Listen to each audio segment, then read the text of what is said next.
Mesdames, Messieurs, bien le bonjour et bienvenue à cette émission Espace Mini. Nous sommes lundi, nous sommes le 29 décembre de l'année 2025. C'est un plaisir de vous retrouver une fois encore ce matin, 10h, 11h52. Nous déminons l'espace ensemble et comme vous le savez, lors de cette émission, nous choisissons un thème pour vous accompagner. C'est une émission interactive. Vous avez la possibilité de nous faire parvenir vos messages tout au long de cette émission. Nous la faisons ensemble, nous déminons l'espace ensemble. C'est la raison pour laquelle nous vous choisissons comme étant des téléspectateurs qui ne manquent jamais à l'appel, des téléspectateurs fidèles. Merci donc pour votre fidélité. Mesdames, Messieurs, aujourd'hui on parle de la CAN 2025. On s'intéresse bien sûr à l'évolution de l'équipe camerounaise. On partira d'ailleurs faire un tour pour revenir sur la rencontre Cameroun-Côte d'Ivoire pour s'interroger ce matin jusqu'où peuvent aller les Lions indomptables après leur match nul d'hier. Et bien sûr, ensemble, nous allons donc essayer de débattre sur cette thématique qui tourne bien sûr et plus exactement sur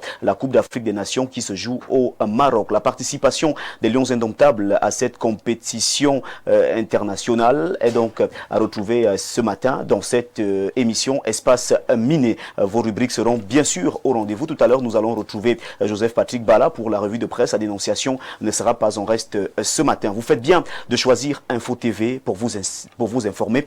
Installez-vous confortablement. Et nous accueillons donc nos invités qui répondent présent ce matin. Nous commençons par accueillir ici celui-là que vous connaissez si bien. C'est un habitué de ce plateau. C'est un habitué des médias, plateau télé, radio, presse écrite. Il est toujours présent et répond toujours aux multiples invitations. Il est avec nous ce matin. Casimir Mangué. Il faut rappeler qu'il est entraîneur pro licence A, CAF. Il est également formateur certifié. Il nous fait l'amitié d'être là ce matin. Bienvenue. Merci, c'est toujours un plaisir. Bonjour à vos téléspectateurs, bonjour à l'équipe technique, bonjour aux co-discutants. Et un bonjour particulier à quelqu'un qui m'est cher, JJM, oui. Jean-Pierre Minquin. Alors, merci. Et donc, il faut dire que nous vous voyons ce matin avec une écharpe. Ouais, ben c'est le symbole de cette écharpe que vous avez. Nous voyons des écrits là, Lions indomptables. Oui. Pourquoi avoir choisi d'abord C'est une fierté, vous savez, les Lions indomptables sont une fierté continentale, une fierté nationale. On peut tout manquer, mais lorsqu'on manque les lions, on n'existe plus. Lorsqu'on manque les lions indomptables, beaucoup plus. Bien entendu, on n'existe plus. Merci d'être présent ce matin. Il faut dire que vous avez d'ailleurs regardé le match des Lions hier avec beaucoup d'attention. On en reparlera tout au long de cette émission. Bien entendu, je crois qu'ils nous ont ressourcés, on en parlera. Les téléspectateurs peuvent être rassurés que ça sera de la bonne recette. Eh bien, toujours sur ce plateau, nous accueillons un autre invité. Il est bien sûr fondateur de la Boyomo Sport Academy. Il faut dire que cette académie qui monte en puissance et qui accompagne pas mal de jeunes. Il est là ce matin. Il nous fait l'honneur d'être là. C'est un ex-footballeur international. Et bien sûr, il est le secrétaire général de Futsal Centre. Vous voyez qu'avec toutes ses occupations, il a laissé toutes ses occupations pour être avec nous ce matin parce qu'il vous aime, chers téléspectateurs. Nous l'accueillons donc Ludovic Boyomo Yakana qui est avec nous sur ce plateau. Bien le bonjour et bienvenue. Oui, bonjour et c'est moi qui vous dis merci de l'honneur que vous me faites d'être là. Et je dis aussi bonjour, bonsoir aux téléspectateurs de par le monde entier parce que je sais que cette chaîne, elle est vraiment suivie dans le monde entier. Oui. Je dis aussi merci à mes confrères qui sont là. Je passe un bonjour particulier au docteur Mbo de l'INGS de l'école des métiers de sport. Oui. Pour le formidable travail qu'il opère en ce moment. Alors, il faut rappeler, comme je le disais, que vous êtes le secrétaire général de Futsal, cette association qui s'intéresse donc à cette particularité de sport. Et vous êtes d'ailleurs le secrétaire pour la région du Centre. Comment se porte cette discipline dans la région du Centre? Oui, il faut bien le dire, le futsal qui est une firme très importante dans le football à 11. Oui. Parce que quand on arrive à maîtriser le futsal, je vous promets qu'il travaille beaucoup de compartiments dans le football à 11. Notamment le cardio, oui. La technique individuelle, oui. Et même le déplacement, et même la phase tactique. Je vous promets que quand une équipe arrive à vraiment maîtriser ce futsal-là, oui. Il est vraiment super, il est insaisissable. Donc, il faut dire ce matin qu'à côté de cette discipline, vous êtes d'ailleurs le fondateur de Boyomo Sport Academy. Comment se porte cette académie? Il faut dire que vous accompagnez pas mal de jeunes au quotidien. Vous les aidez vous détectez des talents, vous accompagnez ces jeunes. Et il faut dire que ce n'est pas très facile, surtout qu'on sait que vous travaillez avec des jeunes qui, sur le plan disciplinaire, il faut beaucoup travailler pour installer cette discipline.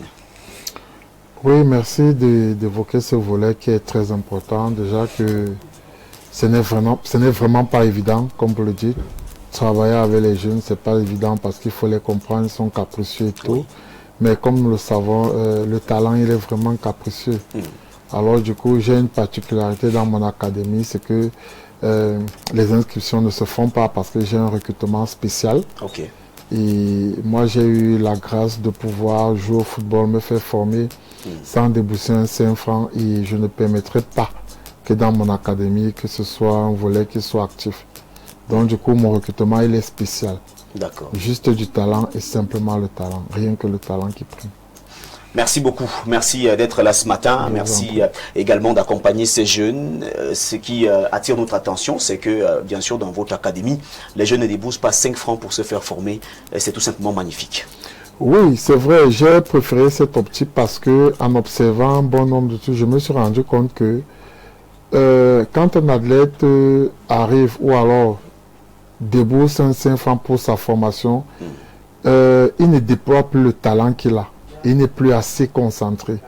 Et j'ai observé quelque chose parce que à l'école des métiers des sports à l'INGS, oui, j'ai aussi appris beaucoup plus par la psychologie. La psychologie, elle est super importante, surtout pour de l'athlète. Donc du coup, c'est la raison pour laquelle j'ai penché pour ce volet-là. Est-ce que vous ne pensez pas que si un jeune vient se faire former et qui n'a pas dépensé quoi que ce soit, est-ce que vous ne pensez pas qu'il ne donnera peut-être pas le meilleur de lui parce qu'il sait qu'il n'a rien dépensé? Bon, il peut ne pas donner le meilleur de lui, du jour au lendemain il peut partir. Non. Est-ce que la gratuité ne pose pas un problème au niveau de la formation de ces jeunes? Non, je ne pense pas. Déjà, quand je parle de talent, je parle beaucoup plus d'envie et d'amour pour la chose. Quelqu'un qui aime quelque chose ne pourra pas le faire juste à la hâte. Voilà, il va le faire avec amour et sachant que voilà, étant donné qu'il aime, parce que à la base, surtout à cet âge-là, on aime d'abord ce qu'on fait. Et si tu n'aimes pas ce que tu fais, je ne pense pas que tu pourras le faire avec dévouement. Alors, quelle est la tranche d'âge qu'on retrouve dans votre académie? La tranche d'âge en ce moment qu'on retrouve dans mon académie, c'est 8 ans, 9 ans, 10 ans et 11 ans. 8 ans, 9 ans, 10 ans et 11 ans. Voilà. Merci. Je vais coller un mot. Allez-y. Parce que vous l'avez indiqué sur formateur certifié. Oui. J'ai eu le bonheur d'être éducateur à la Cadi Sport Academy. Le président de la Fédération Cameroun de football était un de mes stagiaires. Après, je suis devenu directeur technique. Oui. J'ai également été à mon Cameroun Sport Academy. J'ai été directeur technique de Camaraï Sport Academy. Oui. J'ai été éducateur au brasserie du Cameroun. Le dernier que j'ai d'ailleurs là-bas, c'est Ndié Clinton. Oui. Et puis Arthur Avon que j'ai eu à Léopard Royal Academy. Donc, ce que je voulais dire, c'est que si vous observez très bien, avant les années 2000, les meilleurs footballeurs étaient des familles extrêmement misérables. C'est vrai. Démunies. Donc, il se trouve donc que ceux-là ne peuvent réussir que s'ils sont soutenus, aidés comme Ludo a initié. Particulièrement dans le football, vous constaterez que le gamin qui est talentueux, il n'a même pas une paire de babouches. Ou alors son shot est totalement troué. Oui. Et celui qui est nanti, il a toutes les peines pour vous ressortir ce que vous cherchez. Exact. Et puis dans cette tranche d'âge, c'est la découverte, c'est la maternelle du football là-bas. Voyez-vous. Et dans leur tête, c'est le jeu d'abord. C'est pour ça qu'ils ne se découvrent. Au contraire, c'est une source de motivation. Pour eux qui se sentent soutenus, il est surpris qu'on lui offre un ballon. Il est surpris qu'on lui offre une tenue de sport. Il est surpris qu'on lui offre un environnement et tout de suite, son génie s'en inspire et se développe plus rapidement. Donc, je pense que même nous, à la CAISA, c'est ce qui nous a fait réussir, à la Cadi Sport Academy.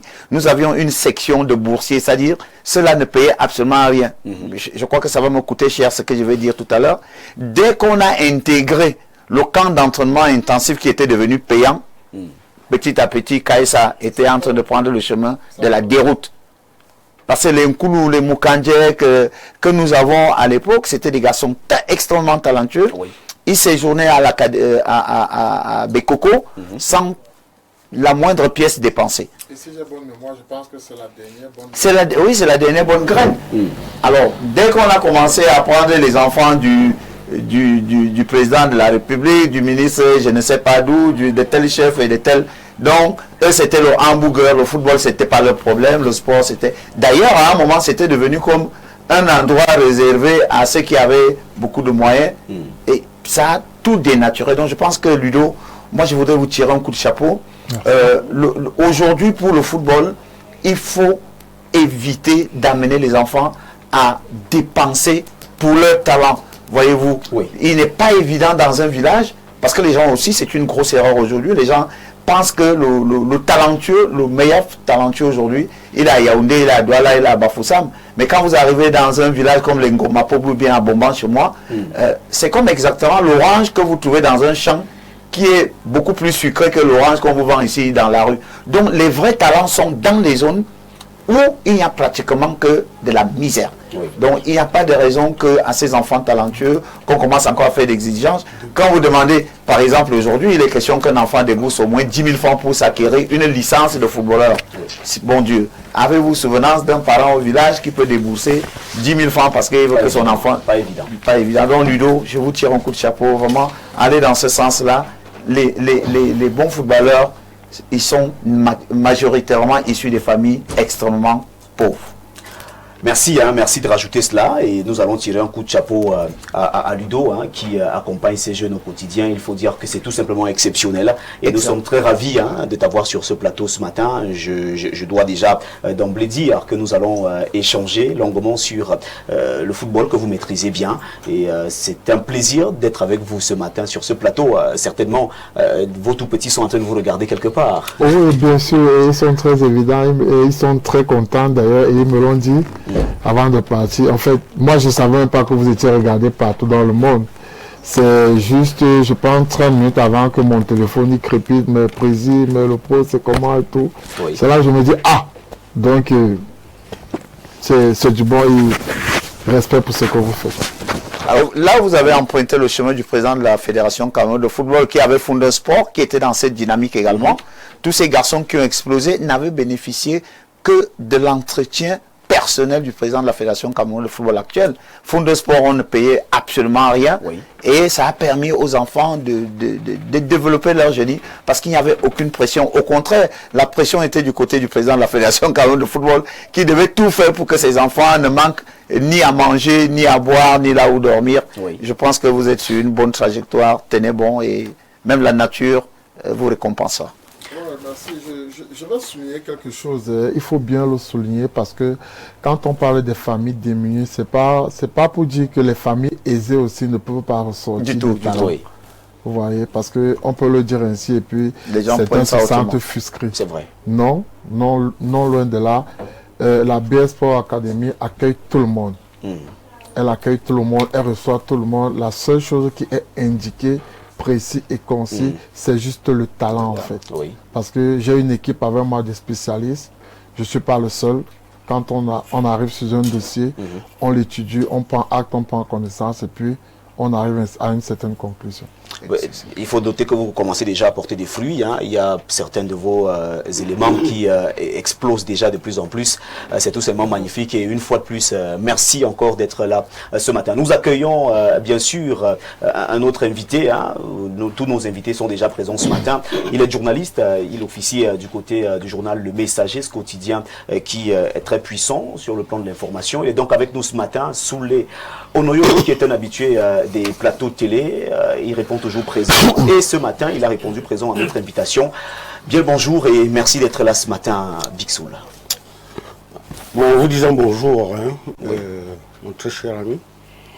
C'est la première avec toi. Tu permets que je te tutoie. Le jeune frère, le jeune confrère était toujours bu. Je suis toujours abrévé de tes revues de presse matinale. Je t'ai toujours dit que c'était très bien fait. Merci. Excellemment bien fait. Non pas que je ne te vois pas depuis que tu remplaces l'Onkuta. Je te vois, je te regarde. Merci. Et je voudrais en profiter, si vous permettez, dire bonjour et, n'est-ce pas, renouveler mon admiration et ma profonde estime à Parfait ici, oui, qui est un frère que je connais depuis au moins 25 ans. Exact. Dans la profession. Je suis sûr qu'il mérite le repos de guerrier et qu'il nous reviendra dès qu'il se sera bien ressourcé. Alors, quel que soit là où il se retrouve, oui, je lui dis bonjour. En même temps, je dis bonjour au préparateur, n'est-ce pas, des invités, qui est Jean-Jérémy, je crois, Miquel, oui, qui est extrêmement rigoureux, qui est extrêmement exigeant. Et quand il décide de te coller pour que tu sois là, il t'appelle presque toutes les 20 minutes. Bien sûr. Vraiment, je salue les deux. Mais je suis triste. Pourquoi vous êtes triste ce matin? Je suis triste non seulement pour deux choses. La première chose, c'est que depuis le 6 novembre, oui, depuis pratiquement un mois et demi, j'ai décidé de ne pas me raser.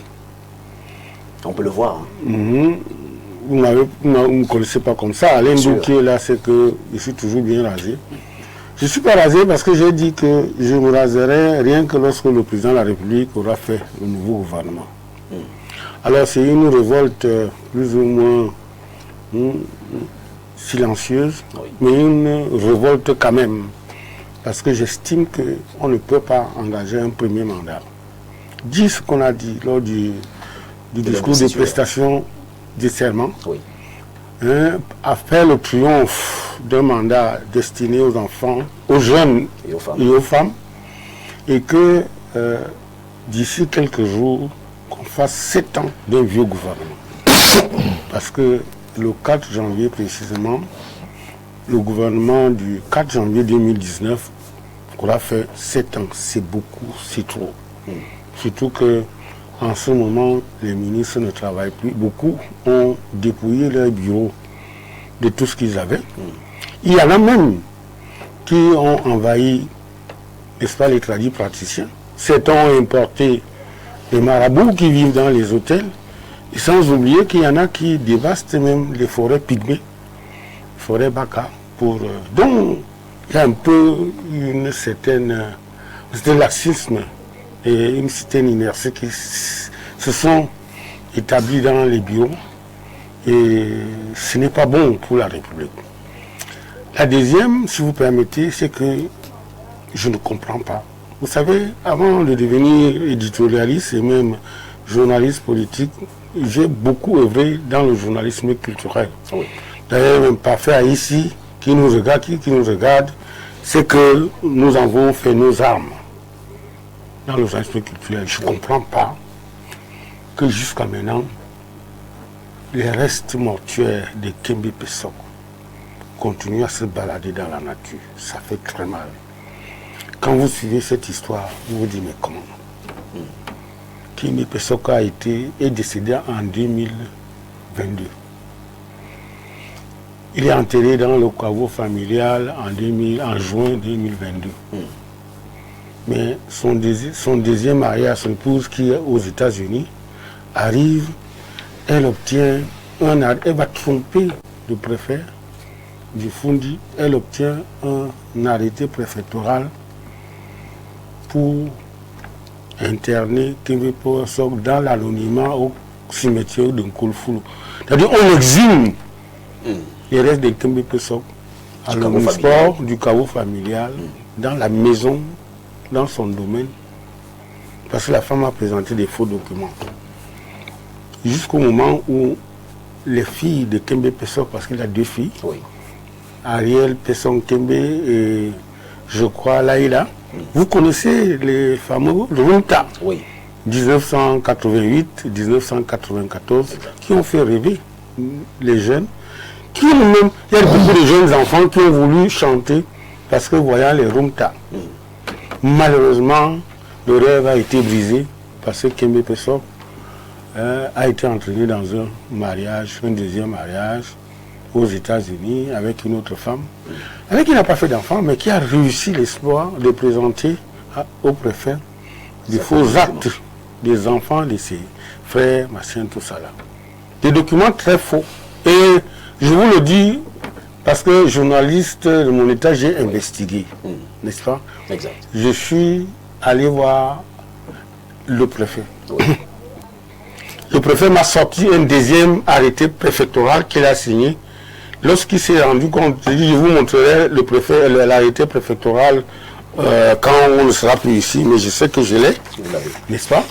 Le préfet dit qu'il a été véritablement induit en erreur. Il reconnaît qu'après enquête, l'administration a été trompée. Et il a signé un arrêté préfectoral qui rapporte son premier arrêté et qui décide de la réexhumation, parce que ce sera la deuxième du cimetière de Nkolfoulou, pour la réanimation au caveau familial. Il a décidé, c'est dans l'arrêté. Mais la femme a réussi encore l'exploit d'aller saisir le tribunal administratif qui a envoyé un suivi à exécution au préfet au moment où le préfet avait déjà composé la commission pour réexhumer les restes de Kembe Pesok et venir le réinhumer là où il a été. Mais ça tarde. Incroyable. Ça tarde parce que, vous savez, la justice camerounaise, c'est pour ça que je m'adresse à Jean de Dieu Moumou, le ministre délégué. En ce moment, si le ministre Laurent est malade et fatigué, Monsieur Jean de Dieu Moumou, Monsieur le ministre, comment laissez-vous le tribunal, vos juges, se laisser corrompre, travestir la vérité? Il y a une décision de justice qui a autorisé l'inhumation de Kembe Pesok dans son caveau familial. Comment est-ce que le tribunal administratif aujourd'hui fait entrave à cela? C'est-à-dire, nous sommes là, n'est-ce pas, de 2022, exhumés en 2024, et nous sommes maintenant en 2025. Je dis que d'ici, seulement c'est dans mes choses, quand on va continuer l'émission, je vais vous sortir l'arrêté préfectoral du préfet signé le 20 juin 2025 qui rapporte sa décision et qui dit exactement que cette dame a présenté des faux documents. C'est clair dans l'arrêté. Merci Soulé. Donc vraiment, en saluant coach Casimir et les autres, j'ai oublié de le faire parce que je suis vraiment, c'est là. Vous ne pouvez pas accepter que Kembe Pesok qui est un patrimoine culturel camerounais. Dans des grands pays, des gens comme Kembe Pesok, Manu Dibango, Koti François, Jean-Michel Kang et tous les autres devraient être enterrés dans le Panthéon. Je crois que ce n'est pas Alain Dou qui va me démentir. Mais malheureusement, chez nous, non seulement ce n'est pas fait, mais on réussit l'exploit, n'est-ce pas, d'exhumer le reste de leur caveau familial pour aller les enterrer sous l'anonymat. Je suis allé voir là au Kembe Pesok. Ça ne ressemble à rien. Mais il n'y a rien. Il y a deux tombes à côté de lui qui sont tout au moins marquées. Mais je vous assure que d'ici un an, ça sera la platitude complète. Non, Monsieur Jean de Dieu Moumou, Monsieur le ministre de la Justice, faites un effort, rétablissez la vérité, surtout que la justice a été dans ce cas-là. Merci Soulé. Merci d'être là ce matin. Nous vous avons bien écouté et nous pouvons comprendre ce qui justifie votre look depuis un dernier temps. Alors, mesdames, messieurs, nous accueillons notre invité permanent. Il s'agit bien sûr d'Alain Douk, qui est encore avec nous ce matin. Bien le bonjour Alain Douk et merci d'être là ce lundi. Je vais dire que c'est un bien piètre mot de dire que c'est un plaisir d'être là de même. Ce matin, je salue les codistes qui sont déjà installés. Je salue nos artisans de l'ombre qui rendent tout ceci possible sans qu'ils soient vus. Je salue le tout petit Vianney qui est installé en studio et que vous ne voyez pas. Il nous assiste ce matin. Voilà, qui regarde en live l'émission, il veut en prendre de la graine. Peut-être que demain lui aussi exercera le même métier. Je salue nos millions de téléspectateurs à travers le monde et sur toutes les différentes plateformes numériques par lesquelles aussi nous sommes regardés.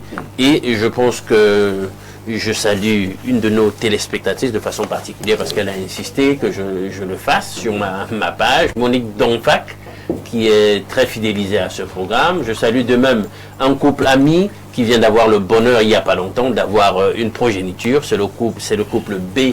Mais il est né, voilà, du côté de Rue-Monnier.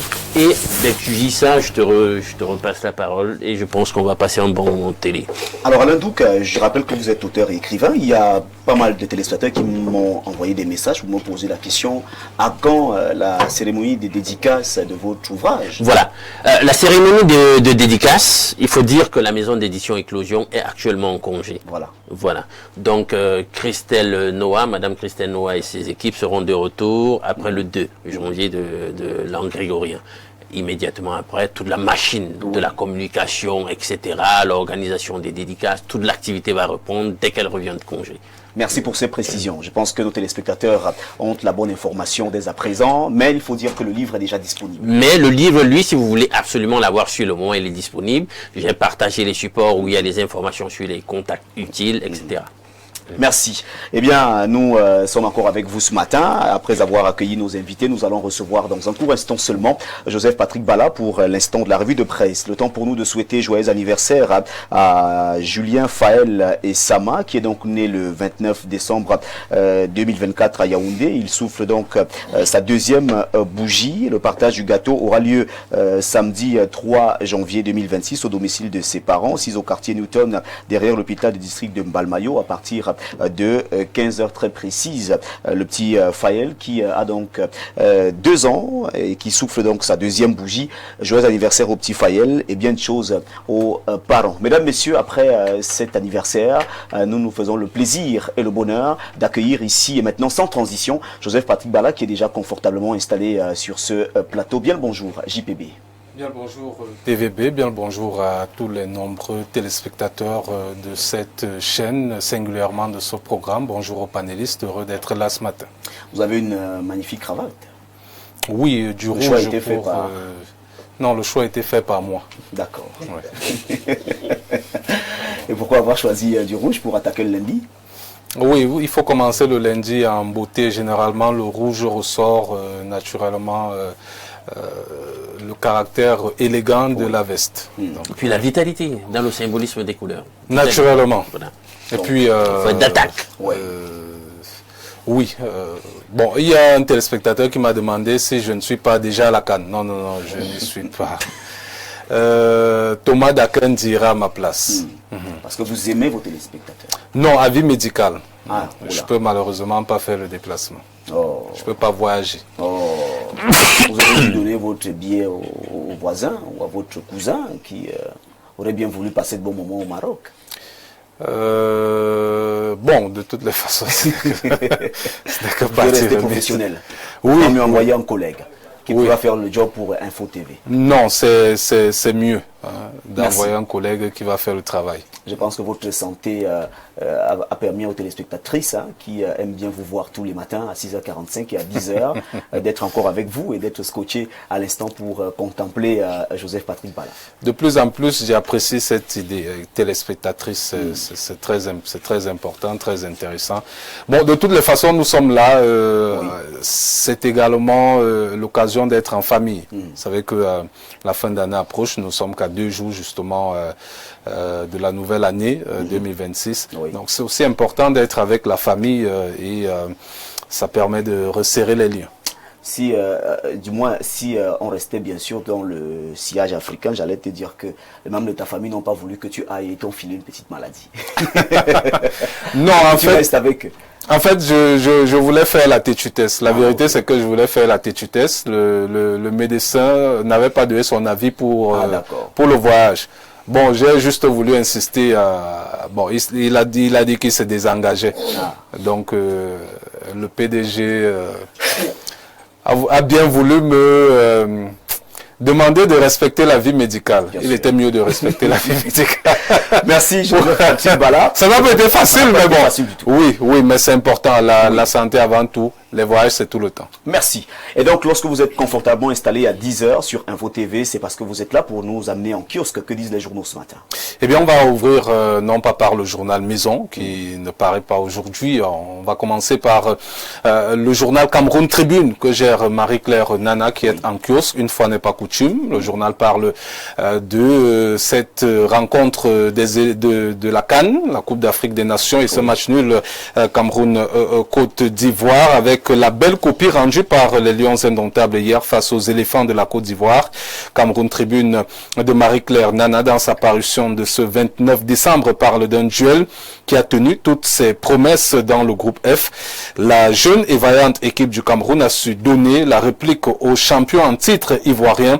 Le journal Cameroun Tribune fait d'ailleurs savoir que ces Lions ont du répondant avec 4 points de sortie. Les poulains de David Pagou, qui ont un pied au deuxième tour, devront attendre la 3e journée mercredi prochain face aux Mambas du Mozambique, qui ont surpris le Gabon 3-2. Avec l'info à chaud de Didier Magellan Kamse, on parle également de cette rencontre avec un état d'esprit retrouvé, un état d'esprit de retour. Et d'ailleurs, la grande une est assez illustrative. Rimle Isbak, pour faire référence à l'esprit lion du Cameroun qui ne lâche rien.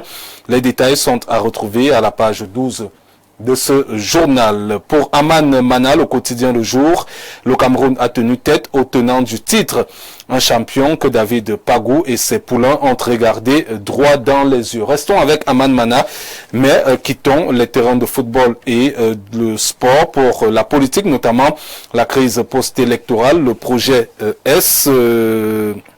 Le projet C exige du gouvernement des chiffres, d'où la grande interrogation. Combien de morts? La page 3 de ce journal nous renseigne davantage. Climat social de Bombok Matip Emmanuel, dans son hebdomadaire, ressort quelques figures qui ont tenu le Cameroun debout, à l'instar de Paul Biya, président de la République du Cameroun, et son épouse Chantal Biya.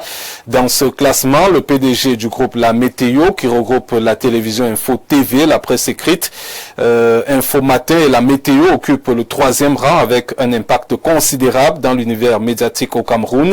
Il faut dire que Dieudonné Mveng Bala a brillé dans ce domaine avec maestria. D'autres acteurs également cités, à l'instar du professeur Fou Calistus Gentry, ministre par intérim des Mines, Jean-Ernest Massenangale Bibé, ministre des Transports, ou encore Blaise Moussa, directeur général de la Camwater, pour ne citer que ces derniers. La riposte de Maxime Yamben s'intéresse à l'élection à la commune d'Obala et pense que maître Pascal Didier Aka est l'homme de la situation de par son parcours académique, professionnel, politique et communautaire.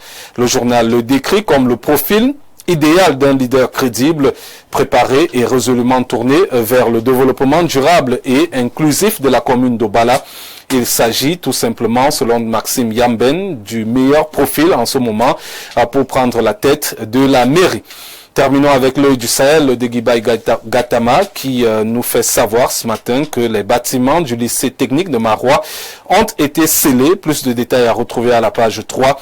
Et dans le maillot Kani, la page 5 nous informe que l'élection du conseil régional vient tout simplement d'être annulée. C'est d'ailleurs avec ce journal qu'on referme cette deuxième partie consacrée à la revue de presse sur Info Télévision. On va se donner rendez-vous très certainement demain pour d'autres sorties. Merci pour cette revue de presse impeccable. Joseph Patrick Bala, JPB, c'est toujours un plaisir de vous recevoir pour cet exercice. Oui, plaisir partagé, d'autant plus que la joie elle est immense avec justement le Cameroun qui se porte bien au Maroc. Parlons bien sûr du Cameroun qui se porte bien au Maroc. Comment appréciez-vous la rencontre d'hier? Une belle rencontre, une belle philosophie de jeu de David Pagou. On voit justement la patte David Pagou dans cette campagne justement des phases de poule avec déjà 2 sorties. 2 buts marqués, un seul but encaissé. Le Cameroun a fait belle figure hier face au tenant du titre. Ça, il ne faut pas l'oublier. La Côte d'Ivoire, c'est quand même l'équipe championne en 2023 qui venait avec des certitudes. Et un Cameroun qui est en reconstruction avec une équipe à forte dose de jeunes qui sont en train un petit peu de se chercher. On peut voir déjà d'ores et déjà les complémentarités. Ça fait belle lurette que je n'ai pas vu une équipe du Cameroun avec une belle cohésion au milieu de terrain. Arthur Avom, Carlos Baleba qui s'est cassé les lignes. Et puis vous avez le jeune Namasso qui, avec Brian Bomo, sont les véritables leaders techniques de cette équipe. Et la surprise, le jeune junior Koto, en défense centrale, qui joue à la place de ceux qu'on pensait être des titulaires, notamment Boyomo ou encore Jerzinho Nyamsi. Il faut également féliciter l'état d'esprit. C'est-à-dire que ceux qui sont sur le banc de touche ne rechignent pas. Lorsque cela entre sur l'aire de jeu, on voit que le même état d'esprit est insufflé. On joue à fond, on se donne véritablement à fond. On voit également qu'il y a une osmose autour de cette équipe. Donc on ne peut que souhaiter beaucoup de courage à ces Lions indomptables. La dernière rencontre, c'est face au Mozambique, mercredi prochain. On espère terminer premier du groupe pour ne pas affronter les gros cadors tôt, notamment l'Égypte. C'est vrai que l'Afrique du Sud, qui pourrait terminer deuxième de la poule, peut nous donner du fil à retordre. Mais mieux vaut aller crescendo, affronter l'Afrique du Sud et peut-être un gros calibre à partir des quarts de finale. Mais cette équipe du Cameroun peut aller au-delà des quarts de finale, demi-finale, troisième, peut-être même remporter ce trophée. Bon, il faut dire que nous avons déjà commencé à affronter des gros calibres. La Côte d'Ivoire, nous avons affronté la Côte d'Ivoire et c'était tout simplement magnifique de voir le système de jeu des Lions indomptables. Oui, et effectivement, dans une rencontre, on a touché les montants à 2 reprises où on a vu des attaquants qui se sont illustrés, on a vu des phases de jeu, des transitions rapides. C'est une belle équipe, c'est une équipe d'avenir. Merci. Merci. Nous allons vous souhaiter de passer une excellente journée et surtout une très bonne semaine. Que cette semaine soit beaucoup plus vitale, telle que la couleur de votre cravate ce matin. Oui, surtout qu'il y a beaucoup d'argent, c'est ça le plus important. Mesdames, messieurs, à tout de suite pour la suite.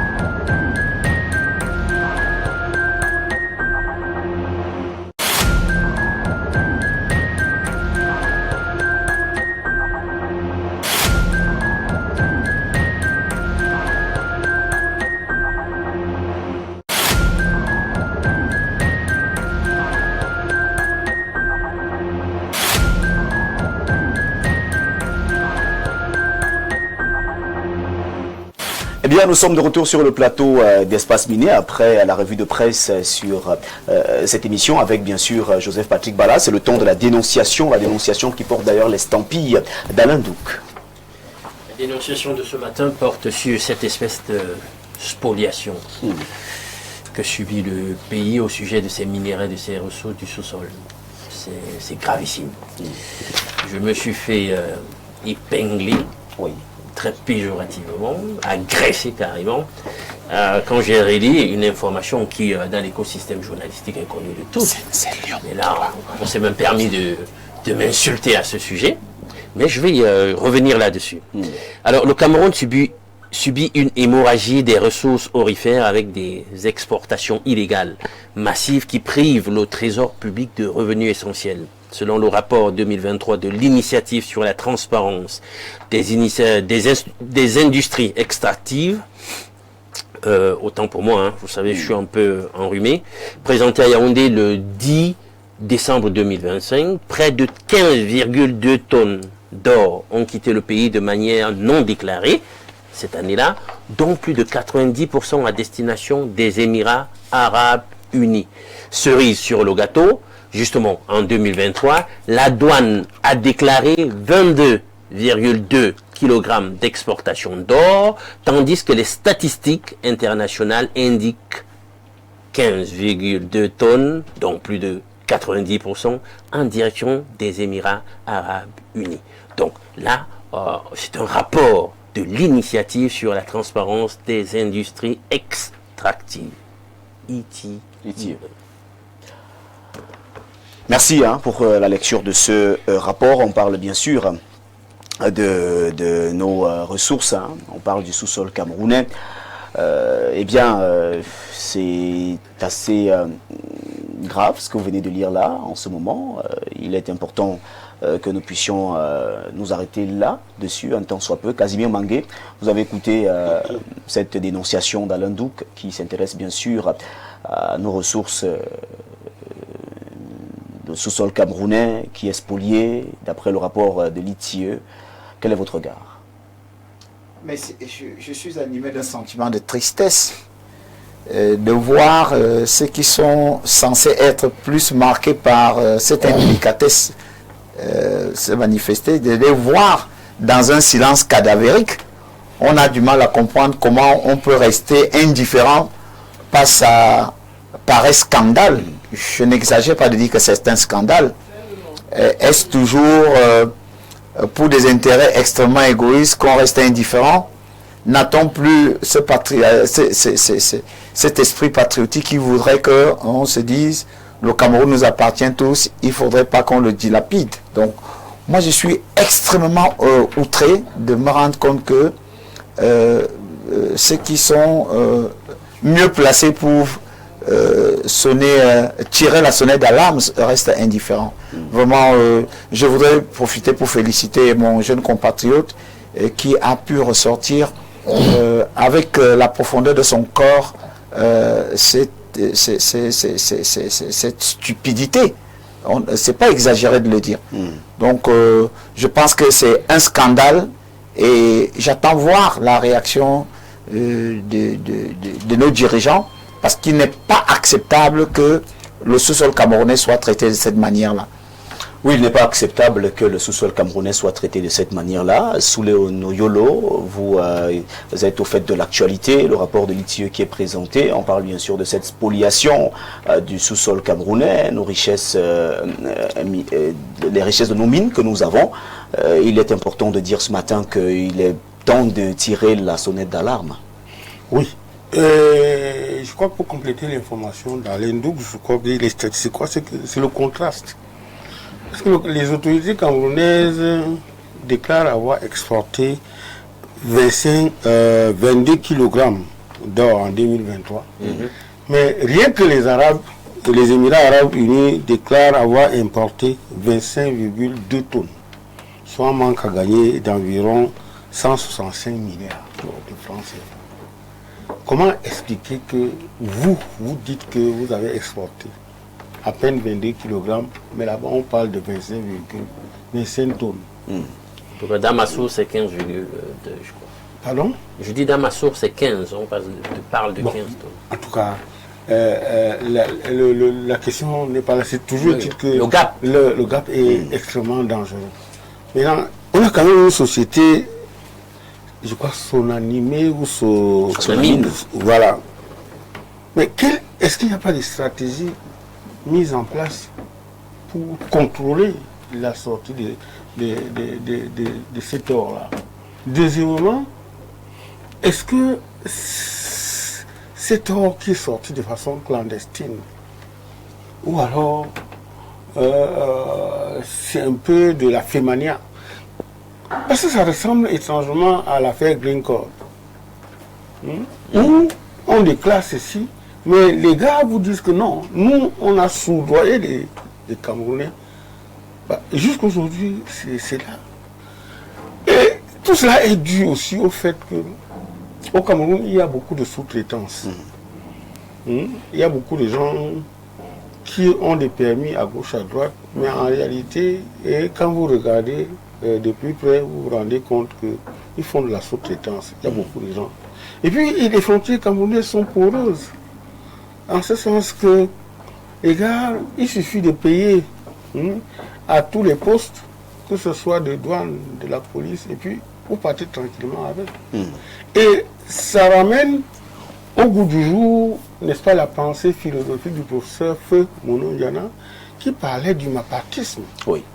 Aujourd'hui, l'intérêt général ne compte plus.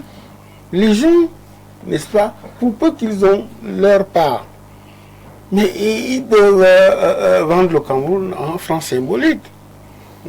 Parce que tout est là-dedans. La clandestinité qui s'observe, on fait comment? Quel est ce pays qui n'a plus peur de rien, où les gens peuvent, n'est-ce pas, vendanger toutes les ressources? Vous savez, une fois j'étais à Pertois, j'ai vu, on était à une assemblée, il y a un blanc qui a dit, mais c'est incroyable, après avoir vu comment la misère, la malvie, dit, mais voilà des gens qui sont extrêmement pauvres alors qu'ils pissent tous les matins sur de l'or, sur autre chose. Donc on ne peut que décrier cela. Malheureusement, qui nous écoute? Puisque les gens sont engagés dans leur enrichissement illicite et sans cause. Les gens sont déterminés à faire le viol sur le patrimoine et sur la fortune publique. Personne ne nous écoute, malheureusement. Mais pourtant, il faut bien qu'on en parle, il faut bien qu'on arrête ça, il faut qu'on développe des mécanismes. Parce que c'est un manque à gagner pour la force publique. Énorme. Pendant ce temps, nous avons des problèmes d'infrastructures sportives, mais au niveau technique. C'est un manque à gagner pour les populations, mais pas pour certains individus dont il décrit. Ils n'ont aucun manque à gagner. C'est la pauvre population camerounaise qui en paye les pots. Donc ça, il faut véritablement frapper du poing sur la table. Donc, est-ce qu'on peut tracer, n'est-ce pas, la production de l'or du Cameroun pour éviter, n'est-ce pas, tous ces vols parallèles? C'est la question. Est-ce qu'aujourd'hui, cette société-là peut avoir un maximum d'outils, des infrastructures pour faire ce travail-là? Pire encore, est-ce qu'à l'intérieur, il n'y a pas des gens qui, en réalité, travaillent pour leur propre part, en mettant de côté, n'est-ce pas, les intérêts de la société et les intérêts du Cameroun? Donc il y a un ensemble de questions qu'il faut apporter, et en espérant que ceux qui dirigent le Cameroun feront un effort, n'est-ce pas, de protéger cela. Parce que quand on voit ce que nous manquons dans les hôpitaux, il n'y a pas de couveuse, il n'y a pas, alors que des gens enterrent l'argent dans les cantines, dans les caveaux familiaux, alors que les gens font tout ce qu'ils veulent avec l'argent du pays, où la République est devenue la République de quelques-uns, des ministres à qui le président de la République a donné des titres fonciers, qui sont devenus des petits dieux sur Dieu le Père, et c'est la mauvaise circulation des compétences, et tout cela, l'ascenseur social qui est bloqué, tout cela, en réalité, convoque la bonne gouvernance. Est-ce qu'aujourd'hui la bonne gouvernance peut revenir dans ce pays pour qu'on nous évite, n'est-ce pas, ces fraudes parallèles qui plombent le pays? Merci. Toutes les questions sont là. Alors Ludovic, on parle bien sûr de cette actualité. Il y a un véritable souci de transparence dans les exploitations afin véritablement de combler le gap. Oui, combler le gap, forcément, je crois que ce sera très compliqué. Très compliqué, parce que le grand frère l'a si bien dit tout à l'heure. Vous savez, déjà je veux répondre à une préoccupation. Ce qu'il a posé tout à l'heure, la traçabilité. La traçabilité, oui. C'est très compliqué, la traçabilité des secteurs au Cameroun, parce que nous sommes un peu archaïques et nous travaillons encore beaucoup plus manuellement. Et en dépit de tout, il y a trop de sous-traitance. Et c'est même ça la véritable problématique.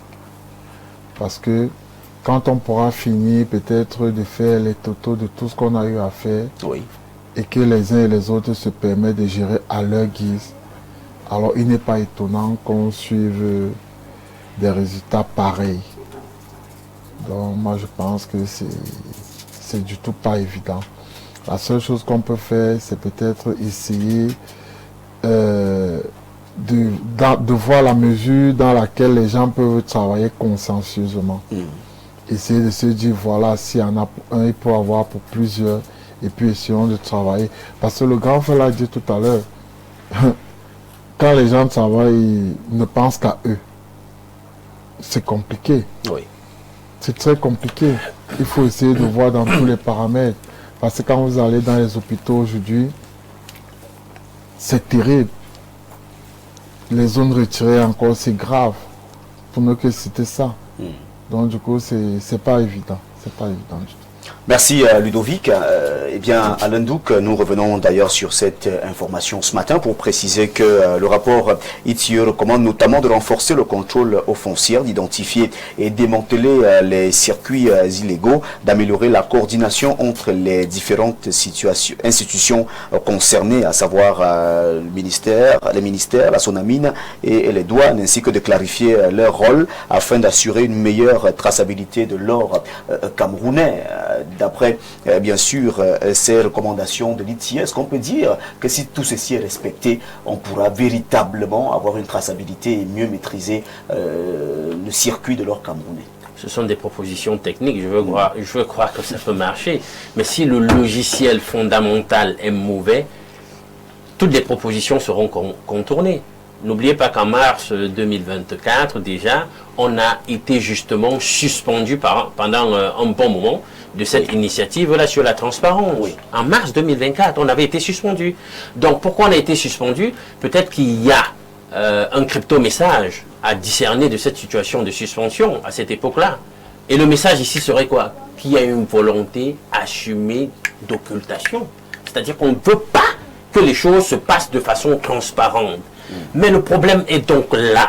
Si des gens ne sont pas investis à ce que la richesse nationale profite à tous, et qu'il y a une mafia constituée de sangsues, de parasites, qui veulent siphonner l'ensemble de la richesse du pays pour leur enrichissement personnel, ce sera un problème. Exact. Quelles que soient les recommandations qu'on donnera, ils ne suivront pas. D'ailleurs, même les institutions de Bretton Woods donnent des recommandations souvent, et puis on trouve quand même le moyen de les contourner. Bien que je ne sois pas philosophiquement d'accord avec le fait même que nous soyons en coopération avec ces institutions. Bien, maintenant, quel est l'enjeu? Parce qu'il faut que les Camerounais qui ont écouté, qui ont vu ce que nous faisons sur ce plateau comprennent. Depuis la crise mondiale de 1929, la grande crise, comme on a bien voulu l'appeler, l'or crescendo a gagné en valeur et d'une façon quasi exponentielle. Les technocrates sur le sujet l'appellent la valeur fondamentale refuge en économie monétaire. Vous comprenez? Donc, si vous avez donc un pays qui regorge d'or, tel que le nôtre, on est non seulement par rapport à cette croissance à travers le temps du cours de cette valeur, nous sommes riches. Par ailleurs, on peut même se projeter, parce que le soutien même d'une véritable monnaie qui se veut stable et forte doit se faire sur les talons or. Exact. Il faut qu'on le comprenne. Donc, nos prétentions même pour la souveraineté monétaire trouvent justification, trouvent ancrage. Mais on constate que les gens n'ont pas de perspective. Ils ne pensent pas un Cameroun grand. Non. Ils sont dans une logique de qu'est-ce que... En fait, l'aîné a utilisé le mot, et peut-être quelqu'un d'autre là tout à l'heure. C'est-à-dire que c'est le mapartisme. On réfléchit toujours en termes de qu'est-ce que je gagne moi. Et bien sûr, ils ne pensent pas comme ça dans la légalité. C'est-à-dire que c'est dans l'illégalité. C'est du vol, c'est de la prévarication. Ce n'est pas une richesse qui est à eux. Regardez le gap. Votre douane déclare 22 kg. Ailleurs, on déclare 15 tonnes, mon Dieu. Vous voyez l'écart. Sur le sujet, on devrait comprendre, on a parlé tout à l'heure du problème de licence, etc. Quand vous avez compris donc que vous avez une telle richesse, que c'est une valeur fondamentale, c'est une valeur ressource, et qu'en réalité, vous pourrez vous hisser dans le concert des nations comme une nation riche, respectable, stable, et assumant le bien-être de ses populations, vous n'allez pas permettre à n'importe qui de se ramener là au nom d'une licence pour vouloir exploiter la ressource en question. Nada. Vous allez préférer avoir de petits commencements, même si le commencement est artisanal, à l'échelle même de l'ensemble du pays, pourvu que les quantités qui seront produites nous profitent exclusivement. Et avec, puisque c'est une valeur qui, sur le plan de ce qu'elle rapporte, justement, en donne, on va donc capitaliser sur ce qu'elle nous donne pour maintenant progressivement aller de l'artisanat vers le semi-mécanique, vers l'industrialisation de l'ensemble du système. Il ne faut pas être pressé. Il ne faut pas être pressé. Parce que vous savez que la richesse en question, elle est à vous. Et il faut que vous maximisiez votre gain sur la richesse en question. Or, des gens, ils ne sont pas dans cette logique, ils ne sont pas dans la prospective du développement et du bien-être collectif. Ils sont dans des petits calculs de serpents, de parasites, de truands. Comment faire pour voler? Vous vous rendez compte, 15 tonnes? Attends. Il y a même des pays ici dans le monde qui n'ont même pas 15 tonnes de réserve. Hein. Au niveau national. Non, on ne peut pas vider un pays comme ça. La 4e révolution industrielle repose pour les technologies de cette 4e révolution industrielle sur un ensemble de minéraux stratégiques. Et l'Afrique, et notamment le Cameroun, a les ressources en question, les minéraux en question. Le cobalt, à partir duquel on produit l'aluminium, les alliages de ci, on a besoin de ça. Nous, on a tout ça ici. Alors, si c'est déjà comme ça avec l'or, je vous laisse aussi deviner ce qui se passe. Et l'aîné Soulé le disait, avec le pétrole, avec le diamant, etc. Vous voyez que c'est une hémorragie à tomber à la renverse. C'est dommageable, c'est catastrophique. Je sais pas, gouverner, c'est contrôler. Alors, si les gens n'arrivent même pas à assurer le contrôle, une fonction fondamentale de la gouvernance du management, ils sont incompétents. Il faut qu'ils quittent. On ne peut pas vider un pays de la sorte. Mais moi, je voulais dire que, oui, Alain Dou, c'est pas qu'ils sont incompétents. Ah, ils veulent. C'est pas parce qu'ils manquent de capacité. Parce que ce qui se présente en termes de défis et qui appelle au challenge, n'est-ce pas, national, c'est le contrôle, n'est-ce pas, de la filière aurifère et naturellement l'amélioration de la transparence. Vous voyez que c'est une double détente. Le contrôle de la filière, la transparence. Maintenant, il y a une autre détente, c'est, comme je l'ai dit, tracer l'ensemble de notre production d'or et renforcer les contrôles aux frontières face à la contrebande et à la fraude. Ce sont des défis majeurs. Et ces défis majeurs ne peuvent être accomplis que si il y a la volonté politique, s'il y a la bonne gouvernance. Tant qu'il n'y a pas la volonté politique, tant qu'il n'y a pas la bonne gouvernance, tant que ceux qui sont chargés, n'est-ce pas, de le faire, sont dans le mapartisme, tout est bloqué, il y a les truands qui vont continuer à le faire. Vous comprenez? Il y a un proverbe tout pourri qui dit que quand vous avez à faire une opération, si le premier chiffre est faux, le reste est faux. Ça veut dire que dès le départ, dès le fait que ceux qui sont appelés à contrôler la contrebande, à contrôler la fraude, n'est-ce pas, à tracer la production d'or, ou encore, n'est-ce pas, à contrôler la filière et améliorer la transparence, dès lors qu'ils sont trempés dans les magouilles, le reste est faux. Parce que c'est toute une chaîne. C'est toute une chaîne. C'est pour ça qu'il dit le proverbe tout pourri est clair. Bien sûr. Dans une addition, dans une opération, lorsque le premier chiffre est faux, le reste est faux. Merci Soulé. Mesdames, Messieurs, c'est avec bien sûr cette intervention que nous mettons donc un terme à la partie consacrée à la dénonciation de ce jour. Nous allons marquer une pause pour faire plaisir à nos partenaires qui nous font confiance.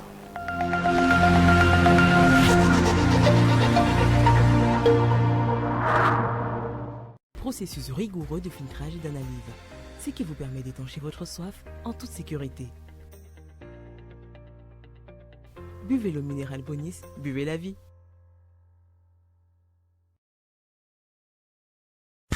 Sous le parrainage de la mairie de Yaoundé 5, préparez-vous pour la 4e édition de la foire Fojec. Du 10 décembre 2025 au 25 janvier 2026, l'esplanade du Stade Omnisport de Yaoundé s'anime au rythme de la fête, de la culture et de l'inclusion. Au programme, festivités grandioses, prestations artistiques, exposition gratuite d'artisans en situation de handicap et diffusion en direct de la CAN Maroc 2025 sur écran géant. Attention, animation explosive, DJ Pat Cool Concept. Info 699 73 65 58 et puis c'est tout pour l'instant.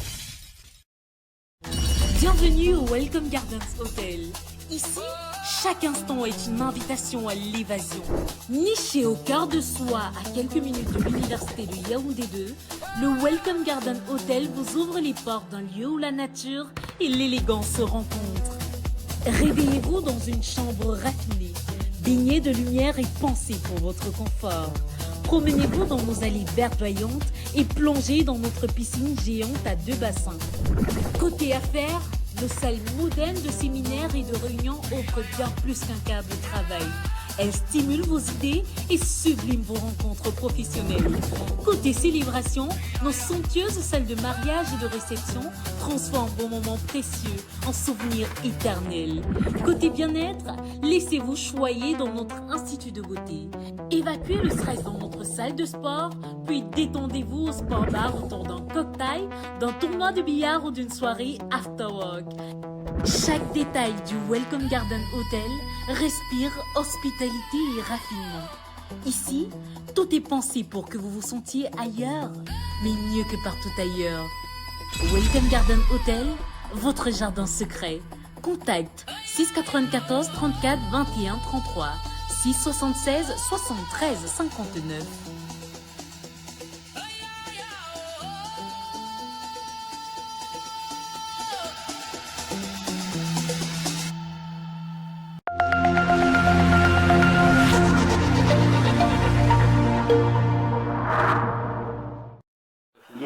Merci, nous sommes de retour sur le plateau d'Espace Minier. Après, bien sûr, l'instant pub, nous continuons dans cette même lancée en recevant sur ce plateau Lema Kuma, que vous connaissez très bien. Lui, c'est Mr. OpenSex. Il est avec nous ce matin. Il représente bien sûr cette grande entreprise, Plante de Vie, qui soigne à l'aide des plantes. Bien le bonjour et merci d'être là ce matin. Oh, c'est avec grand plaisir que je me sens encore honoré de l'invitation que vous me faites encore et de l'amitié que vous me faites encore ce matin en m'invitant sur ce prestigieux plateau de Espace Minier pour parler davantage du produit, comme je l'ai dit, Mr. OpenSex. Le produit, c'est OpenSex, c'est un produit qui permet d'augmenter la taille et le volume de l'appareil génital pour ces personnes qui ont un petit appareil génital. Souvent, à côté des personnes demandent est-ce que c'est possible? Qu'est-ce que vous faites? Comment ça en est arrivé là? Parce que la médecine conventionnelle dit que c'est pas possible. Mais comment vous, avec les produits naturels, vous dites que c'est possible? On a dit oui, c'est possible parce que faudrait savoir qu'avec des plantes, la nature a tout prévu. Tu vois un peu. Et à côté de donner d'abord les solutions, il faut d'abord connaître pourquoi est-ce que certaines personnes ou pourquoi est-ce que les gens dans certains coins du monde ou bien du pays se retrouvent en majorité avec des petits appareils génitaux. Génitaux, autant pour moi. J'ai parlé ici là plus d'une fois de la circoncision précoce, que c'est l'une des causes principales du petit appareil génital. Quand je l'avais dit, j'ai eu pas mal d'interpellations pour me dire que non, monsieur Lema, tu t'attaques là à des cultures et des gens, parce que nous, par exemple, chez nous on pratique la circoncision à la naissance. Je leur ai dit que non. C'est vrai que c'est une pratique ancestrale. C'est pas toute pratique ancestrale qui est bonne. Vous voyez un peu, c'est un peu comme quand on parle de l'excision. TVB, tout le monde sommes d'accord que l'excision n'est pas bonne. Il y a même des campagnes de sensibilisation sur pourquoi on ne pratique plus l'excision. Alors, il faudrait donc qu'il y ait aussi des campagnes qu'on ne pratique pourquoi on ne pratique plus la circoncision précoce. Parce que c'est un gros problème chez certaines personnes, surtout quand cette personne devient adulte. Alors, le produit OpenSex vient donc remédier à tout ça. Parce que quand on circoncie un enfant très tôt, la peau là va comprimer les veines. Or, les veines ont besoin d'être assez dilatées pour que quand plus tard il va grandir, que ça puisse accueillir le plus grand flux sanguin qui va arriver. Parce que comme je l'avais déjà dit cela, on a deux pénis, on a le pénis de chair et on a le pénis de sang. Le pénis de sang, lui, à côté, lui, en apparence, il paraît petit. Mais quand il est en érection, c'est où tu vois donc toute sa forme et toute sa performance. Par contre, le pénis de chair, lui, il a une taille assez normal. Donc s'il est gros, il est gros. S'il est petit de manière naturelle. Mais seulement quand il est en érection, il va juste prendre encore un peu de volume. Alors le produit OpenSex, qu'est-ce qu'il vient faire? Il vient réajuster ça de manière naturelle. Et j'avais déjà expliqué cela, que le produit OpenSex vient en deux parties. Il y a une partie pour boire et une partie pour appliquer sur l'appareil génital. Donc ça va donc jouer ce rôle-là. Et c'est un produit qui est sans effet secondaire. C'est tout le monde qui peut consommer le produit OpenSex, que vous ayez 95 ans, 50 ans, 25 ans, 30 ans. c'est tout le monde qui consomme le produit open sex. À côté... 100 ans, c'est pour faire quoi encore? Non, j'ai dit 95 ans, j'ai pas dit 100 ans. J'ai dit 95 ans. Non, à 95 ans, qu'on n'a pas joui normalement de sa sexualité, du fait qu'on était victime du petit appareil génital, cher grand-père, venez à Plante de Vie, on va régler votre affaire. À côté de ça, nous avons ce produit King Tapé Tapé, ce produit qu'on ne présente plus pour ces hommes-là qui ont les problèmes de troubles érectiles, les problèmes de faiblesse sexuelle, pour ces hommes-là qui ont les problèmes de reprise de l'enfant, c'est-à-dire qu'une fois qu'il est arrivé à l'éjaculation, peut-être aujourd'hui, pour qu'il ait encore une érection à nouveau, c'est peut-être le lendemain ou bien 2 jours plus tard. Avec le produit King Tapé Tapé, dites adieu parce que désormais vous allez taper comme des rois. Et c'est un produit qui est sans effet secondaire. Ce n'est pas un produit aphrodisiaque, c'est pas un produit excitant. Parce que Plante de Vie est contre les produits aphrodisiaques, est contre les produits excitants. Parce qu'il faudrait le savoir, les produits aphrodisiaques sont dangereux pour le cœur et dangereux pour le nez. Merci Lema Kouma, merci d'être passé sur ce plateau ce matin, après la célébration du 25 décembre. Il faut dire que nous continuons à accompagner nos téléspectateurs, vous continuez également à accompagner vos patients. Ils sont très heureux de plus en plus de vous recevoir tous les jours sur Espace Miné. Ils sont d'ailleurs très heureux de vous contacter à travers les numéros de téléphone qui s'affichent d'ailleurs au bas de l'écran. Donc si vous voulez entrer en contact avec Lema Kouma de Plante de Vie, vous prenez simplement un numéro de téléphone. Il faut noter que vous êtes situé à Yaoundé et même également à Douala. Yaoundé, nous sommes situés au quartier Nkolndongo, Carrefour, Iptek, immeuble Baïga Center, face maison du parti ou maison de la femme. Douala, nous sommes situés à Aquanor, ancien hôtel Madiba, lieu dit église Salem, et nous sommes à la cité des Palmiers, derrière le lycée de la cité des Palmiers. Toutes nos félicitations, hein, nous voyons votre doigt qui brille. Merci TVB. Je ne vous ai pas loupé. Merci beaucoup. Le grand mariage, la doute seront pour plus tard. Donc, toute la grande communauté médiatique du Cameroun sera conviée. Merci beaucoup. Excellente journée à vous. Merci. Mesdames, messieurs, à tout de suite.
CAN 2025, Cameroun 1, Côte d'Ivoire 1. Jusqu'où peuvent aller les Lions indomptables pendant toute cette compétition? Jusqu'où iront les Lions indomptables durant cette compétition? Mesdames, messieurs, nous ouvrons à l'instant le thème de ce matin et vos réactions sont attendues. Le numéro de téléphone est affiché. Si vous sortez de la maison à l'instant, vous pouvez immédiatement vous connecter sur Facebook. Nous sommes également en direct de ce côté. Nous parlons donc de la Coupe d'Afrique des Nations, édition 2025 qui se joue au Maroc. Eh bien, nous commençons immédiatement avec le coach Casimir Mangué, qui est un entraîneur professionnel qui est bien sûr avec nous sur ce plateau ce matin. Il est formateur certifié. Nous l'avons d'ailleurs annoncé durant cette émission, à l'entame de cette émission. Alors, coach, vous avez vu le match des Lions indomptables hier.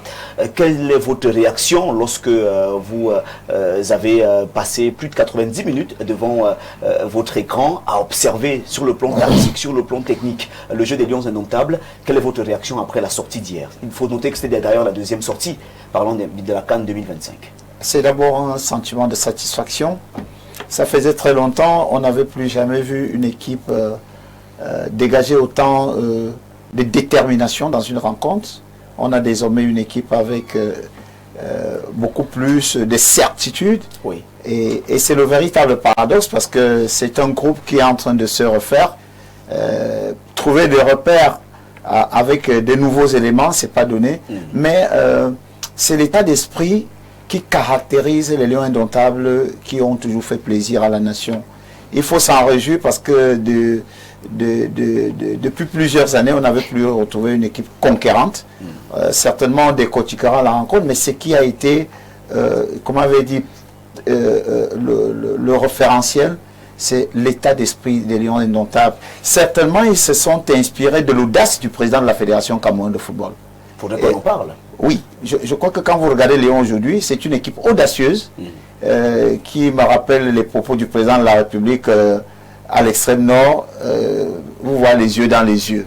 Aujourd'hui, le Lion indomptable regarde les adversaires dans les yeux, impose d'ailleurs leur façon de faire, c'est pas donné à tout le monde. Donc, je crois que les paramètres de performance qui concourent à l'optimisation de la performance, les Lions les ont rappelés hier. Il y a le paramètre mental et le paramètre tactique.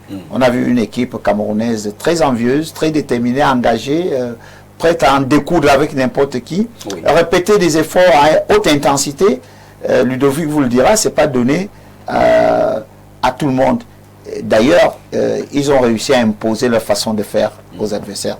Ce que peut-être l'opinion oublie vite, c'est que hier, fut face à un champion d'Afrique en titre. Bien sûr. La Côte d'Ivoire aujourd'hui est une référence en Afrique. Quand vous regardez tous les matchs de ce premier tour, le meilleur match du premier tour a été celui qui a opposé les Lions indomptables à ces éléphants de Côte d'Ivoire. Donc, on doit s'en réjouir. Il n'y a pas de raison de rougir. D'ailleurs, si les Lions s'arrêtaient là, je serais le premier à être fier parce que ce qu'ils nous ont démontré a redonné envie d'être Camerounais. Je l'ai dit, certainement le président de la Fédération Cameroun de football a transféré son audace au staff et aux joueurs et même aux encadreurs parce que de plus en plus cette équipe regarde les adversaires dans les yeux, ne redoute, ne recule devant rien, impose sa façon de faire, ce qui n'était pas le cas il y a quelques mois. D'ailleurs, il faut revenir sur le choix du sélectionneur à quelques semaines seulement de la compétition. Oui, mais c'est pour ça que j'ai parlé de l'audace. Il fallait Samuel Eto'o. Et je doutais, mais quand je me suis référé de ce qu'il nous proposait quand il était à l'Acadie Sport Academy avec nous, lui, il se sentait plus à l'aise quand il jouait face à ses aînés. Et quand on le mettait dans sa catégorie, il était très mal en point. Et cette audace-là, à quelques moments du début d'une compétition de grande envergure comme la CAN, prendre sur lui de refaire le staff, il fallait quelqu'un qui a de l'audace. Et ça, on a vu cela se transférer naturellement sur le staff et aux joueurs. Quand vous regardez Pagou, c'est un entraîneur audacieux désormais. Il n'a peur de rien. Il n'a pas peur de... Il aurait fait comme les autres, dit non, c'est une patate chaude. D'ailleurs, certains ne manquaient pas de le dire. Mais il a pris ça sur lui, dit je voudrais vous me donner l'occasion là de dire merci à David qui est en train d'honorer la coopération des entraîneurs camerounais et de confirmer que si le président de la République est un Camerounais, si le ministre des Sports est un Camerounais, si le président de la Fédération camerounaise est un Camerounais, il n'y a pas de raison qu'un entraîneur national des Lions indomptables majeur ne soit pas Camerounais. Ce n'est pas la plus haute fonction de la République. Pour faire croire que c'est au ciel qu'on peut aller trouver, ça veut dire qu'au Cameroun, il y a du potentiel, il faut tout simplement faire confiance. Et quand vous regardez la posture du président de la Fédération camerounaise de football dans les tribunes, peut-être que les gens n'ont pas observé.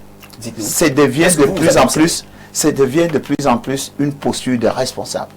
Quand vous regardez le président de la Fédération camerounaise de football dans les tribunes aujourd'hui, ce n'est plus celui-là qui jubile quand il y a des bonnes actions. Il prend du recul, il se calme, et c'est ça la véritable personnalité. On n'est plus dans ce monde où quand il y a bu, on saute dans les tribunes, on gesticule. Non, moi j'ai beaucoup admiré sa posture, la posture du président de la Fédération camerounaise de football dans les tribunes. Ça s'est passé inaperçu, pourtant c'est important de le dire. Quand vous avez une grandeur, vous ne jubilez pas comme un piéton qui est au marché pour chercher les avocats. Merci Casimir. Eh bien Ludovic Boyomo, vous avez vu cette performance des Lions indomptables. Il faut dire que beaucoup ne s'y attendaient pas parce que les Lions affrontaient là les éléphants de Côte d'Ivoire, tenant du titre, champion d'Afrique. C'était bien sûr la finale avant la finale. Il faut dire que c'était une équipe assez costaude pour les Lions indomptables. Mais la jeune équipe des Lions, parce qu'il faut dire que dans cette tanière, nous avons des jeunes joueurs, pour beaucoup qui font leur première CAN. Ces joueurs qui n'ont pas eu beaucoup de temps de préparation, mais qui aujourd'hui font une démonstration de force, une démonstration de puissance. Oui, je vais déjà saluer comme ça la prestance et la grandeur de mon boss, le président de l'Africa Foot, parce que nul n'était sa bravoure et son grand courage, nous ne serons pas là. Il a pris beaucoup de coups sur lui. Et pour ça, croyez-moi, il en a vraiment pris. Et pour revenir à la prestation des Lions, c'est vraiment magistral. On va peut-être les appeler des gamins, des jeunes, mais à l'échelle de 10, beaucoup sont à leur maturité. Oui. Je dirais 8 sur 10. Parce que quand vous voyez ce que ces gamins ont produit, c'est vraiment waouh. Et je veux aussi saluer comme ça le coach Pago, parce que pour moi, ce n'est pas une surprise. Il est très fort, ce coach. Si vous changez sa couleur de peau, franchement, c'est magistral. Oui. Il a une vision, il a un style de jeu. Et quand vous allez voir... Parce que ceux qui disaient qu'ils n'attendaient pas les Lions là, moi je suis un peu surpris parce que ça veut dire que beaucoup sont ignorants dans le football camerounais, beaucoup ne suivent même pas les Camerounais parce que si vous suivez les Camerounais dans le monde du football, vous comprenez que rien qu'à cette liste qu'on a composée, vous comprenez qu'on a vraiment on a beaucoup de ressources en fait, beaucoup de ressources. Oui. Et la ressource elle est énorme avec une grande réserve parce que le match d'hier, laissez-moi vous dire que nous faisions face aux champions d'Afrique. Et quand on parle de champions d'Afrique, ce n'est pas par hasard. Oui.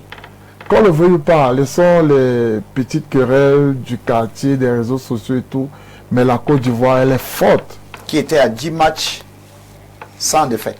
Non seulement ils étaient à 10 matchs sans défaite, laissez-moi vous dire qu'elles ne sont pas à notre crépier parce que nous sommes en pleine réforme. On n'a même pas, je ne pense pas qu'on a... On n'a même pas 3 matchs avec ce regroupement. Même pas. Mais regardez ce qu'ils arrivent à fournir. Regardez ce qu'ils arrivent à fournir. Alors, donnez-vous un peu à ce groupe-ci 1 an, 2 ans, 3 ans. Ils ont redonné l'envie aux footballeurs camerounais. Je commence par là. Ils ont redonné aux spectateurs l'envie du football. Ils ont retrouvé et ils ont exprimé ce que le Cameroun est. C'est-à-dire le courage, le humble et cette technique-là, cette aisance-là, parce que quand vous voyez les jeunes jouer, aujourd'hui vous comprenez que quand vous avez blessé le lion, forcément il y aura riposte. Oui. Et ça s'est vu hier, une fois que la Côte d'Ivoire a marqué. La réplique n'a pas tardé. La réplique n'a pas tardé. Elle a été très directe. Nul n'était les barres traversales. Je pense que hier aujourd'hui, nous sommes en train de jubiler. Donc pour moi, pour ceux qui disaient qu'ils ne savent pas la suite, moi je reste objectif et je sais que on ajoute une étoile. On ajoute une étoile, c'est ce que du moins c'est ce que vous dites, vous restez optimiste, vous restez objectif. Merci pour cette réaction. Soulé, on parle bien sûr de cette deuxième sortie des Lions indomptables, parlons de la CAN. Il faut dire que pour leur premier match, les Lions sont venus à bout du Gabon, 1-0. Pour cette deuxième rencontre, c'était face à la Côte d'Ivoire, tenant du titre, 1 but partout. Il faut noter ici que les Lions sont bien sûr toujours en tête avec 4 points, de même que la Côte d'Ivoire dans ce groupe F.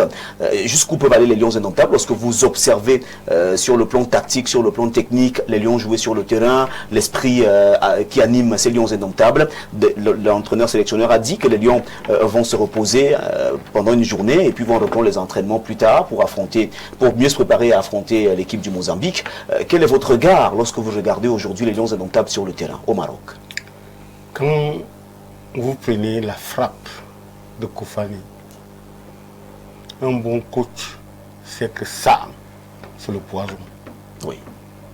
Malheureusement, le montant, si on relève le montant, on a 2 belles frappes qui font 2 buts, plus celui qu'on a marqué, ça fait 3. On accorde le but de la Côte d'Ivoire, ça fait 2. Donc, si on a cela, on a battu le vainqueur, le détenteur, n'est-ce pas, de la CAN. Alors, si nous avons battu le détenteur de la CAN, qui peut encore nous arrêter? Donc, la question ne se pose plus, celle de savoir jusqu'où peuvent aller les Lions. Première chose. La deuxième chose, il y a le choc des symboles et la croisade des coïncidences. Le Cameroun marque, il joue le Gabon le 24 avec un prolongement au 25. Ça rappelle pour les chrétiens la naissance du Christ. Oui.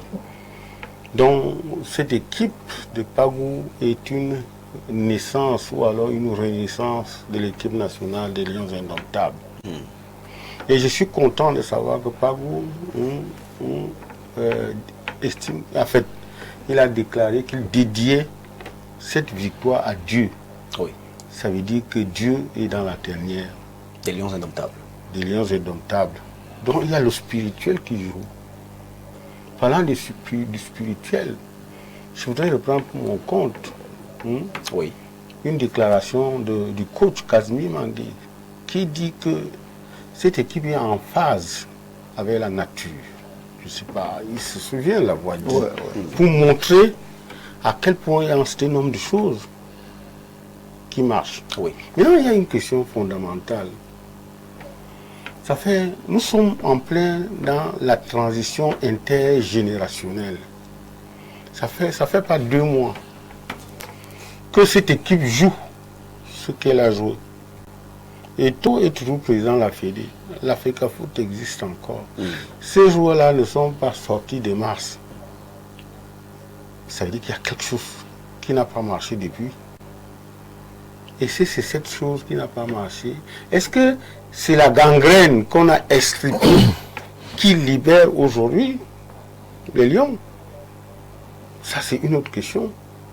Et puis, lorsque vous voyez le but de État et Lyon, une farandole de Mbomo, la frappe entre les jambes, ça nous rappelle aussi Makanaki en 90 et Oman Biik qui fait arrêter à Pompidou le foot, puisqu'il l'encaisse entre les jambes. Donc, je veux dire qu'il faut bien regarder un certain nombre de choses. Oui. Maintenant, allons plus loin. Je voudrais expliquer, je voudrais croire que ce que je vais dire est vrai. Samuel Koto, défenseur central, ancien sociétaire d'APGS d'Info. Chez Malon, défenseur central, ancien sociétaire de coton sportif. Maintenant, vous avez les autres qui sont Junior Chamade, Dalingwa, Yongwa. Vous avez Dani Namasso, pour qui le coach Pagou dit beaucoup de bien de lui. Coach Pagou dit même que il l'avait déjà identifié depuis les Jeux universitaires et il a failli l'entraîner à PGS quand il y était, mais le gars est allé ailleurs. Et puis vous avez les autres, c'est-à-dire que Arthur Avon, qui est un ancien de Fauveau. Quand vous avez fait tout cela, vous vous rendez compte que notre de New Star de Douala. Voilà. Vous vous rendez compte que cette équipe est d'abord composée, n'est-ce pas, des Camerounais qui chantent l'hymne national. Vous les avez vus chanter l'hymne national. Oui. Vous les avez vus Non, moi j'aime pas Fighting Spirit, mais ils connaissent le Wembley. Parce que chez nous, c'est le Wembley. D'accord? Oui. Donc, j'ai envie de dire, quel immense gâchis. On a perdu beaucoup de temps. Parce que, pas goût, David, que le policier a refusé d'utiliser. N'est-ce pas? Parce que, pas goût connaît ce joueur. D'ailleurs, il a déclaré aux antennes qu'il a été frustré de savoir qu'il avait des choses à donner à cette équipe, mais le policier a refusé. Vous parlez de Marc Brice? Je parle du policier, je connais pas. Mais aujourd'hui, vous vous êtes rendu compte que il y a une double détente. La première chose qu'on demande à Pagou, crée-nous une équipe. Donc il y a d'abord la nationalisation du banc de touche. Oui. Et maintenant le rajeunissement des effectifs. Les gens sont revenus là avec Avassa Abouaka. Moi j'ai dit, viens, ça Abouaka est en point de cycle, acceptons aussi. Il jouait déjà les mégots de match en 2017 lorsqu'on gagne la CAN au Gabon. Et puis celui qui disait hier, il a quand même joué avec le président de l'Africa Foot. Oui. Et il disait à un moment donné que le président de l'Africa Foot est cinquantenaire, il faut qu'il laisse. Si aujourd'hui les Baléba disent aussi qu'il est cinquantenaire et qu'il laisse, il n'y a pas de problème. Maintenant, l'autre chose, lorsque vous avez vu, c'est pour ça que je remercie moi les combis et Samuel Eto'o. Moi les combis, dès le départ, a compris qu'il faut remettre l'église au centre du village. Il a dit l'équipe nationale du Cameroun à l'Africa Foot. L'Africa Foot a dit merci et le président de l'Africa Foot a fait des réformes. Ne faisons pas l'économie des réformes quand ça marche bien. On voit bien que ces réformes aujourd'hui permettent d'avoir une solide équipe. Il y a des gens qui ont trouvé beaucoup de plaisir à voir ces enfants prendre du plaisir à jouer au foot. Oui. Place au jeu. Attendez, mais attendez, coach est là. En d'autres temps, on aurait déjà eu aujourd'hui des coulisses. Oh, ils ont fait ceci, oh, ils ont refusé de manger, oh. Mais jusqu'à maintenant, on a le sentiment qu'on a un groupe solide et humainement bon. C'est ce qu'on attendait depuis. Donc la place au jeu TVB est extrêmement importante. Et il y a des gens qui vous disaient que oh, c'est le président avec la faute qui fait le classement. Non. Quand vous avez regardé David Pagou tenir son équipe, quand vous l'avez écouté en conférence de presse d'après-match, que ce soit après le Gabon ou alors dernièrement, il connaît tous ces jeunes. Oui. Il connaît le style de chacun de ces jeunes et il vous explique pourquoi j'ai mis tel et tel. Quand il vous dit après le Gabon que une fois que Baléba est sorti, il fallait refaire autre chose et il a dit à ses poulains que on peut gagner par 1-0, on aura gagné. Et un dispositif, je crois, italien, la catenaccio, c'est comme ça qu'on appelait, non? Vous avez vu ça comme le Gabon. Mais vous avez vu une équipe libre. Quand vous avez des gens comme... Je peux parler de ces lions-là, la métamorphose, Pagou là, jusqu'à demain matin. Parce que quand vous avez vu un Baléba épanoui, ça vous rappelle les deux premiers matchs de Baléba. Vous avez vu, c'est-à-dire que Namasso, vous avez vu nous de qui est le métronome. Baléba vous rappelle, n'est-ce pas, Makanaki, Mbou, Emile, comment il s'appelle aussi, Feu Fouet, n'est-ce pas? Quand vous voyez Baléba, quand vous voyez Mbou, il vous rappelle un Fédé, il vous rappelle une Bidarantes, d'accord? Ça veut dire que nous sommes là, en train de faire ce qu'on attendait depuis, et du coup, nous estimons que si cette équipe avait été ça, je vous assure, on n'aurait pas perdu la qualification pour la Coupe du Monde. Merci. Je crois que le coach Casimir peut être d'accord avec moi. Oui, je suis d'accord avec vous.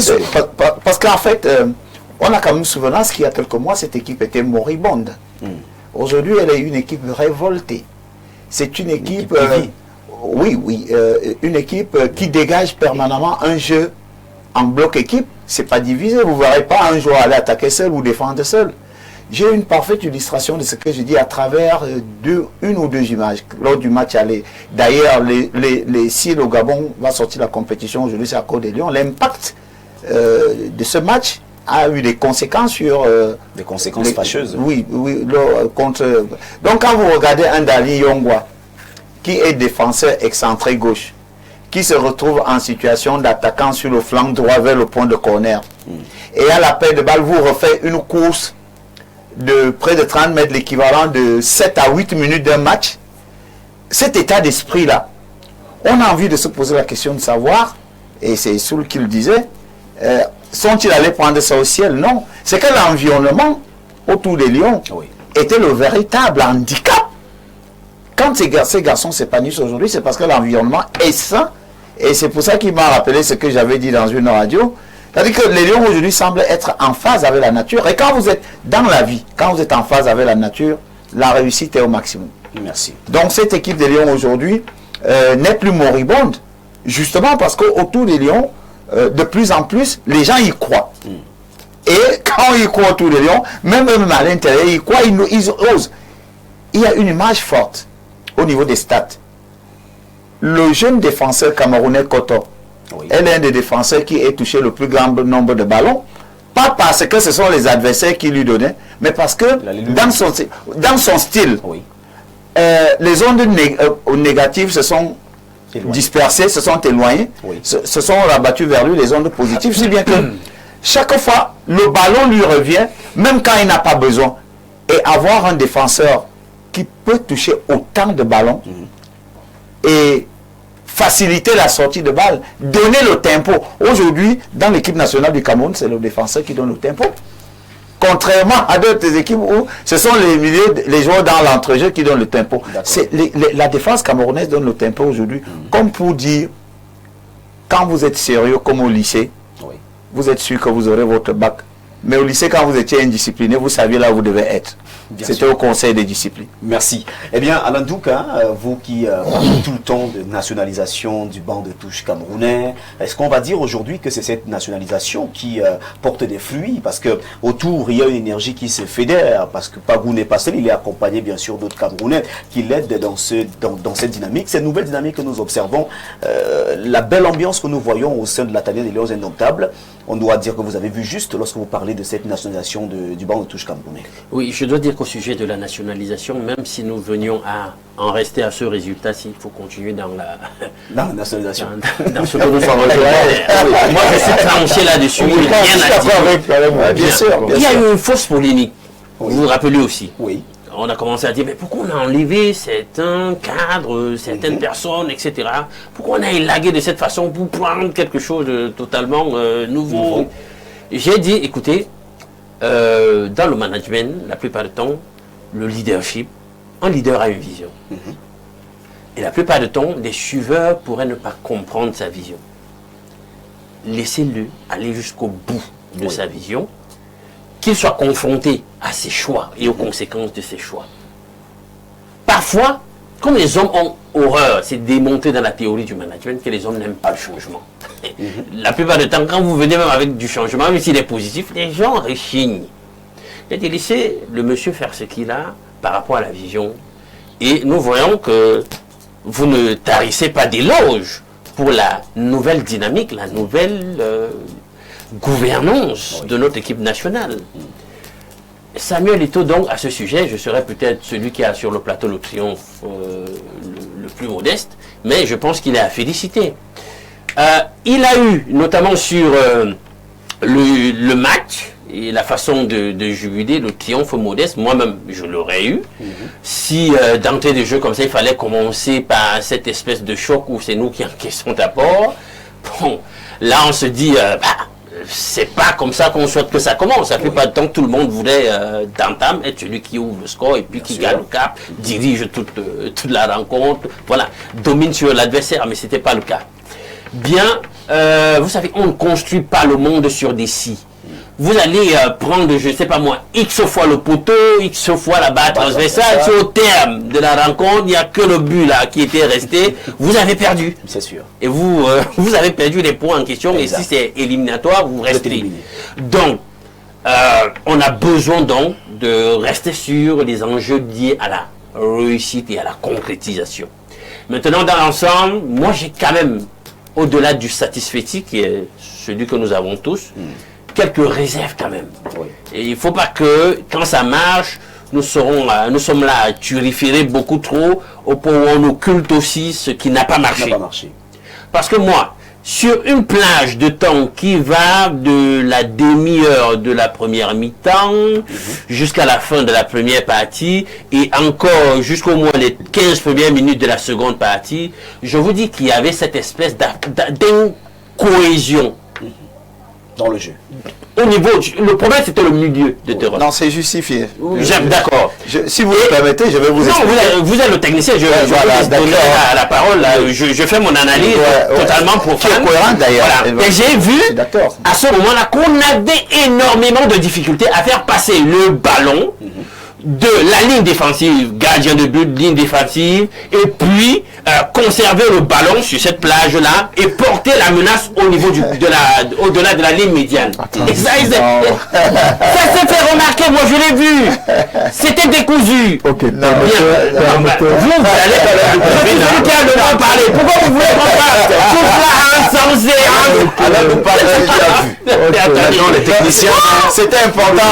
Il a bien fait de prendre cette part pour qu'on démoque. Et j'avais l'impression que à ce moment-là, c'est les Ivoiriens qui nous imposaient le jeu et on avait du mal à traverser la ligne médiane avec un jeu construit. Fort heureusement, après cette demi-heure de la seconde partie, on a vu un mouvement de rééquilibre des forces. Et je félicite l'athlétisme d'ailleurs des deux parties parce que j'ai constaté notamment que les Ivoiriens aussi étaient très athlétiques et ça nous a à un moment donné causé beaucoup de problèmes. J'ai vu donc ce rééquilibre pour cette fin finalement qui est restée celle qu'elle a parce que même dans les statistiques, le gap a été réduit. Parce qu'on a fini à la possession de balles finalement à 51%, quelque chose là, comme ça, pour les Ivoiriens et nous on était à 49%. Voilà. Et je dois dire, et puis là je vais vous redonner la parole des techniciens, je dois dire que moi aussi je suis resté sur ma faim, en ce qui concerne ce que moi, écoutez, à un certain niveau, nous tous aussi on a joué au foot, mais j'ai eu l'impression que là quelque part il manque un véritable monsieur du milieu du terrain, un véritable orchestreur, quelqu'un qui est capable de prendre sur lui la construction du jeu et par sa façon de mener les choses, de redistribuer les cadres même quand tout va mal. Donc une espèce, vous appelez ça quoi chez vous là? Les 10 non? Avant que la parole, je vois que je voudrais dire une ou deux choses. Oui. C'est que le Cameroun joue contre un collectif, premièrement, qui a gagné la CAN. Un collectif bien rodé, qui a déjà joué beaucoup de matchs ensemble, n'est-ce pas? Et le Cameroun est un collectif qui est en train de se créer. C'est pour ça que j'ai dit la mission dévolue à Pagou, c'est de créer une équipe. C'est pour ça que quand on crée une équipe, il y a certaines responsabilités. On peut se dire que dans la création de l'équipe, on ne prend pas des moteurs diesel qui ronflent et qui vont des moteurs qui donnent trop de fumée, qui sont même lents au démarrage. Peut-être c'est cela qu'il a vu en écartant ce que vous avez des cadres comme cadre. Et vous savez que l'absence de cadre a amené certains joueurs à s'épanouir. Parce que l'absence de cadre a permis de voir un Bomo plus épanoui, un Baléba plus épanoui. Et les jeunes qui sont arrivés, la défense par exemple, on attendait, n'est-ce pas, la paire ou et Boyomo. Mais Pagou nous a amené au show Koto et chez Malone, n'est-ce pas? Oui. C'est-à-dire que 30 minutes avant ce match, le match Cameroun-Gabon, personne n'aurait parié sur une défense aussi transformée, une défense créée, donc on peut le comprendre.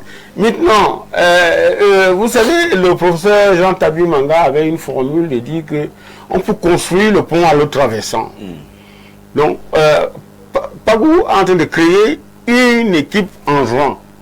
C'est pour ça que le match Cameroun-Gabon, l'offre qu'il fait en termes de jeu est différente de celle qu'il donne, n'est-ce pas, contre la Côte d'Ivoire. Et je comprends, Alain Douk, nous sommes tous, en tant que, n'est-ce pas, des approximations, des techniciens, à dire cela, mais cette lecture que tu fais et qui rejoint la mienne peut trouver des justifs, à savoir que cette équipe va commencer elle est en train de huiler. Voilà. Elle est en train de dire qu'on est en train d'huiler les différents sur le plateau. Oui. Rapidement, je voudrais simplement dire avant de vous laisser la parole au technicien pour dire que moi je suis très fier de cette équipe et surtout de la place qu'on accorde au jeu. Et je suis d'autant plus fier qu'on a laissé Eto'o et moi les combis au Cameroun. Je vais dire quoi? Je vais dire que on parle maintenant de la du staff technique et des joueurs. C'est ce dont les Camerounais ont besoin. Tout à fait. N'est-ce pas? On n'a plus besoin du foot qui se jouait dans les administrations. On n'a plus besoin du foot, n'est-ce pas, qui était à 80% sur le papier et sur des querelles inutiles. Maintenant que le foot peut être produit à 90% sur le terrain et que ça ramène les Camerounais à comprendre, à en être fiers. Il y a des Camerounais aujourd'hui qui sont totalement d'accord et contents, même si les Lions revenaient à ce niveau-là, encore que nous sommes déjà au 8e. D'accord, chose que nous ne souhaitons pas d'ailleurs. Nous sommes déjà au 8e, ça va aller que chez nous. Merci, nous allons donc à la messagerie pour prendre la réaction de nos téléspectateurs ou les réactions, parce qu'il y en a plusieurs.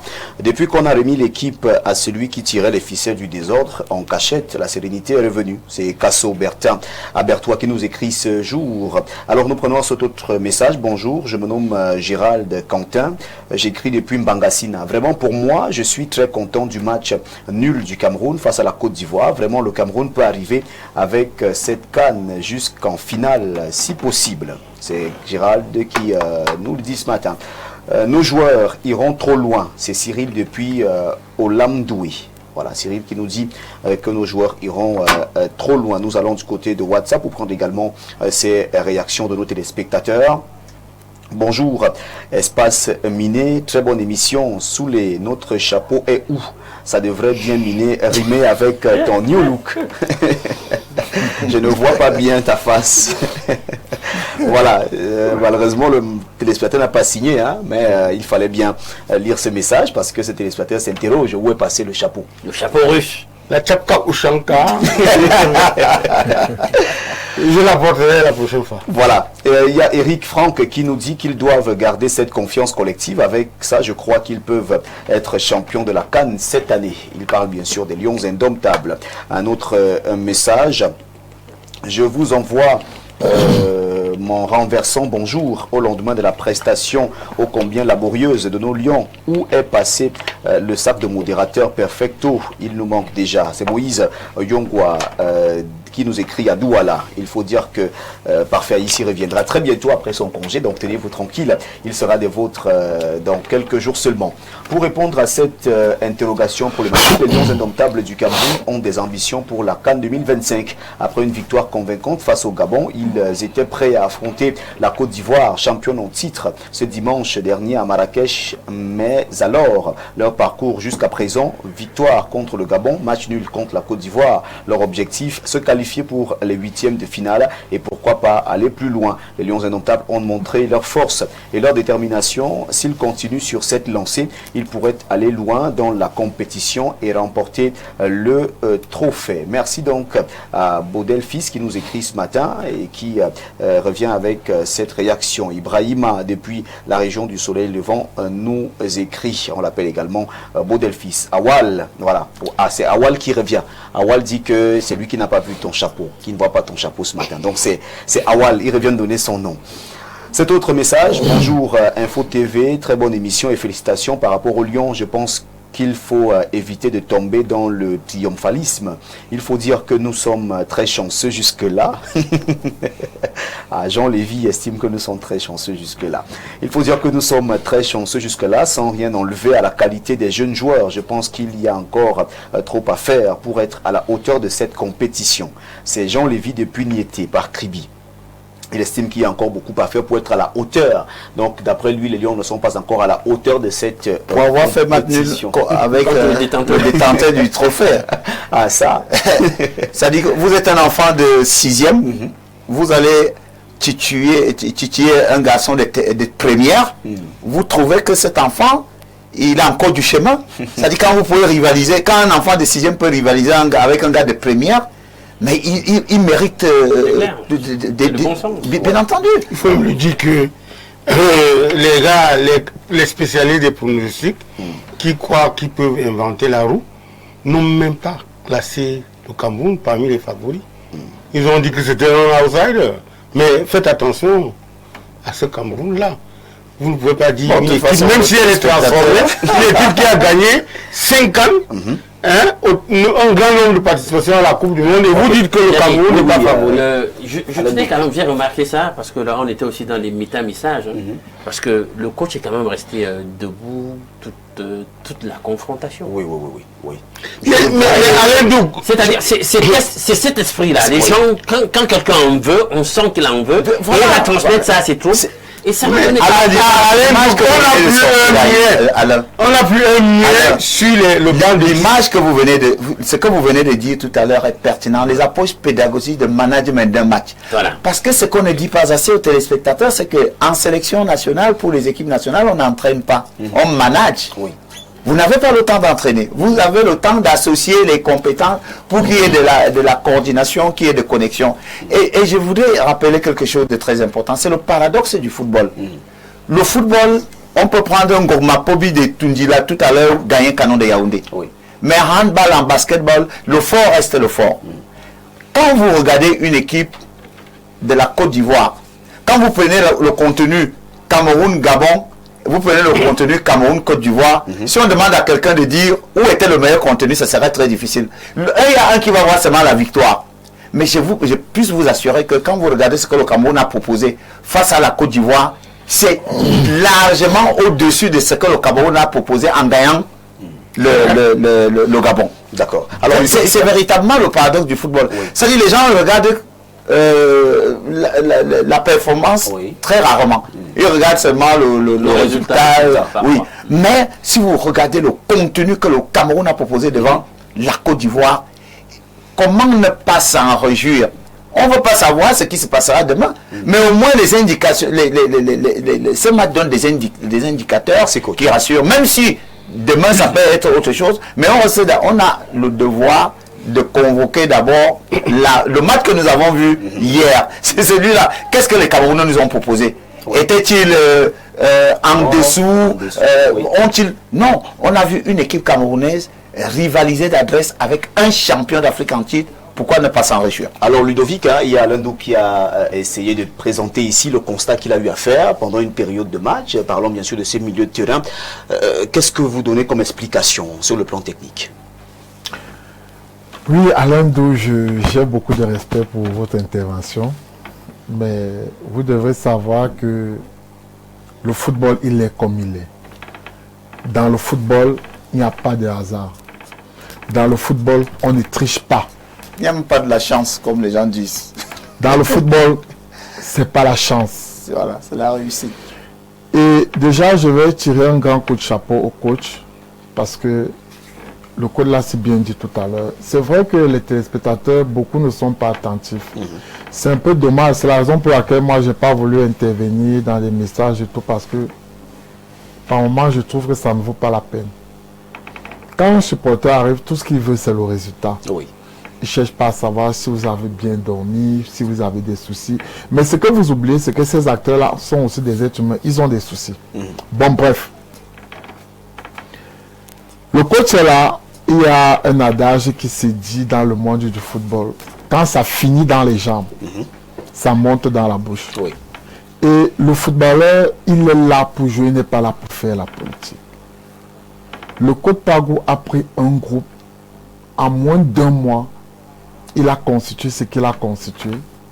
Et il n'est pas facile d'associer les pièces pour nous fournir ce qu'on a là. C'est un magicien. C'est magnifique, c'est superbe. Alors, je reviens proprement à votre intervention. On parle de la défense pour le milieu de terrain. Le milieu de terrain, une transition pour l'attaque. C'est vrai au départ. Pourquoi vous avez eu cette impression? Vous avez eu cette impression parce que... Ce n'est pas une impression. Ok. C'est pas une impression. Pour moi, je suis journaliste, les mots, je connais le sens des mots, c'est un constat. C'était un constat et c'était clair. Okay. Parce que c'était à chaque fois répété, à minimum une demi-heure. Je l'ai dit. Non, on ne veut pas venir une impression. Non, c'est un constat. C'est un constat. Oui. On te le concède en 1 minute. Hein, okay, alors, ce que vous devez savoir, c'est que ce que moi j'appelle et que vous voyez comme constat, c'est simplement en début d'entame de jeu, il y a des repères qu'il faut trouver. Et pour trouver ces repères, il faut bien se battre. Si vous ne vous battez pas, vous n'avez pas ces repères. Alors, quand les gars se battent, vous allez remarquer que même dans le classement du coach, il a densifié le milieu de terrain. Et pourquoi il a densifié le milieu de terrain? Il densifie le milieu de terrain parce que l'équipe ivoirienne est très dangereuse. Tout pour eux, c'est pas son milieu de terrain. Et il a fallu qu'on neutralise d'abord le milieu de terrain pour pouvoir maintenant faire vivre la défense pour nourrir l'attaque. Donc c'est un aveu, parce que moi je comprends les mots. Moi je suis journaliste, c'est un aveu. Donc les Ivoiriens à ce moment-là ont été meilleurs. Ne me prêtez pas le mot. C'est terminé pour dommage. Il n'y a pas une pédagogie en entraînement qui dit que vous êtes obligé de passer de la défense au milieu de terrain pour les attaquants. Il y a des situations qui vous imposent une attitude. Et ça même était fait. Donc on ne peut pas dire, s'il vous plaît, on ne peut pas dire, et ça je vous le concède, c'est comme en journalisme, vous avez des canons qu'il faut respecter. Au football, les situations que vous préparez peuvent ne pas arriver au match. C'est pour ça qu'on demande de simuler des éventualités. En réalité, le Cameroun est une équipe qui surprend tout le monde dans sa faculté de s'adapter aux exigences, aux circonstances que lui impose l'adversaire. Et le Cameroun hier a réussi quelque chose de magnifique, c'est-à-dire que imposer à un adversaire de taille sa façon de faire. C'est le Cameroun d'ailleurs, Emel Faye n'a pas manqué de le dire. Emel Faye n'a pas manqué de le dire, qu'il a été étonné de la capacité de cette équipe du Cameroun. C'est nous qui les avons. Ma dernière 45 secondes. Les autres parler. 45 secondes, pas c'est terminé. Je vais d'abord l'entrée de dire que ce que Alain Douk dit, il a raison. C'est-à-dire que les Ivoiriens ont voulu rendre la monnaie de la pièce au Cameroun par rapport à ce que le Cameroun a fait au Gabon. Les 30 premières minutes, c'était la même chose. Maintenant, l'autre chose que je voudrais dire, pour finir rapidement, c'est que Lions Indomptables, l'enfant est né, n'est-ce pas? Et après un match amical, 2 confrontations réussies, 2 sorties réussies, l'enfant est vivant. Alors ne boudons pas le plaisir. C'est l'essentiel. Ne boudons pas le plaisir. On dit, moi je dis que c'est TVB, ne boudons pas le plaisir de l'enfant qui est vivant. Si vous arrivez à challenger le détenteur du titre, vous, à minima, vous méritez au moins d'être en finale. Je me dis, c'est logique. Et puis nous disons encore merci au président de la fédération sous l'égide de Parfa ici qui nous a honorés, bien que beaucoup n'ont pas été contents, en venant ici à nous accorder cette exclusivité. Merci mesdames, messieurs pour cette production, pour ce lundi. C'est terminé. Merci une fois encore. Merci à ceux qui nous ont envoyé des messages. Malheureusement, on n'a pas pu rendre tous vos messages. Merci à M. Jérôme Bala qui nous regarde tous les jours depuis Zoué Télé. Merci à toute l'équipe qui nous a accompagnés ce matin. Mesdames, messieurs, on va vous donner rendez-vous demain lorsqu'il sera 10 h. Nous vous laissons en très bonne compagnie de nos programmes qui se poursuivent sur Info TV. Portez-vous bien. Excellente journée.